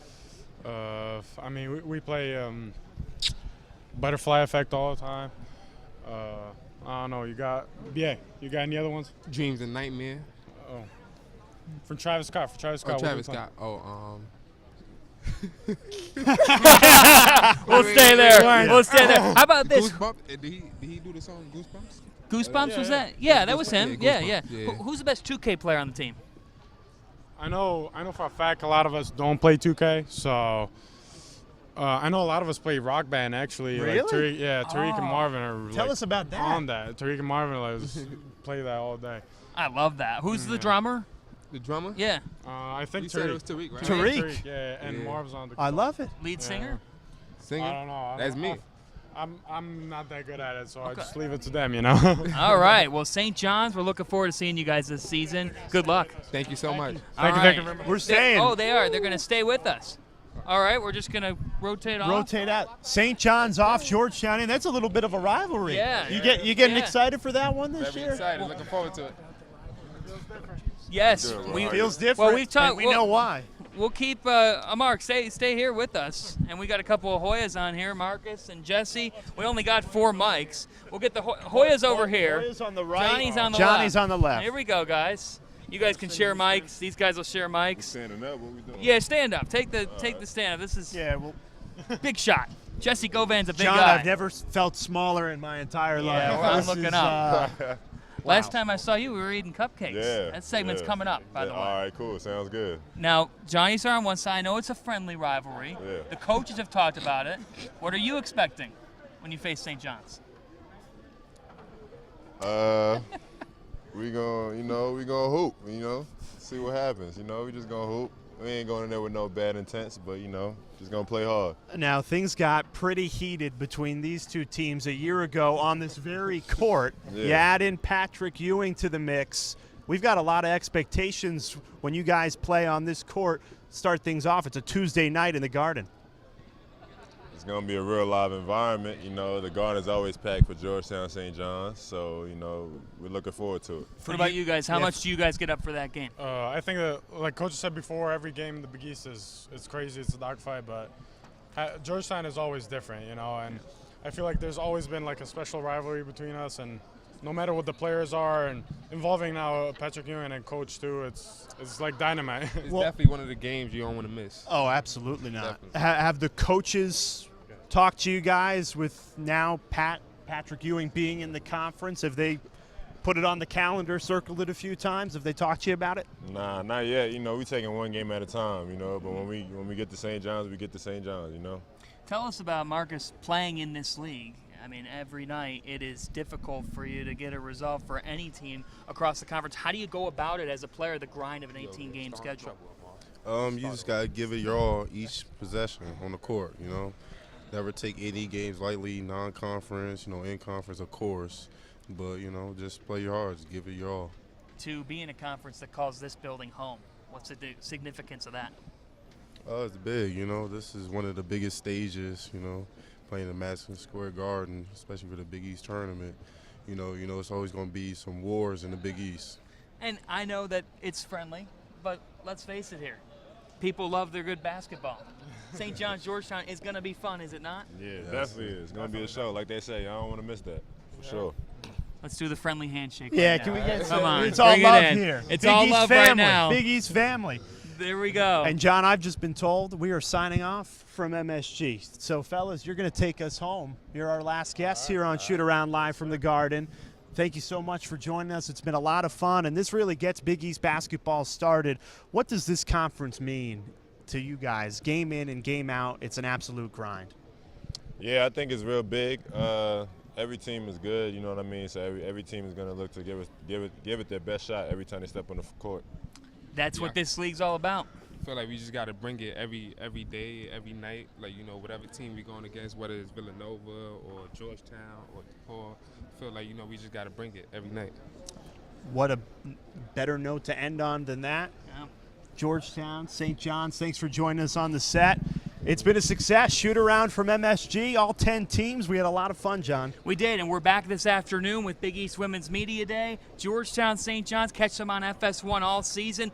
We've had a ton of fun. Jesse, Marcus, as well as the Johnnies. So long from Madison Square Garden for Big East Shoot Around.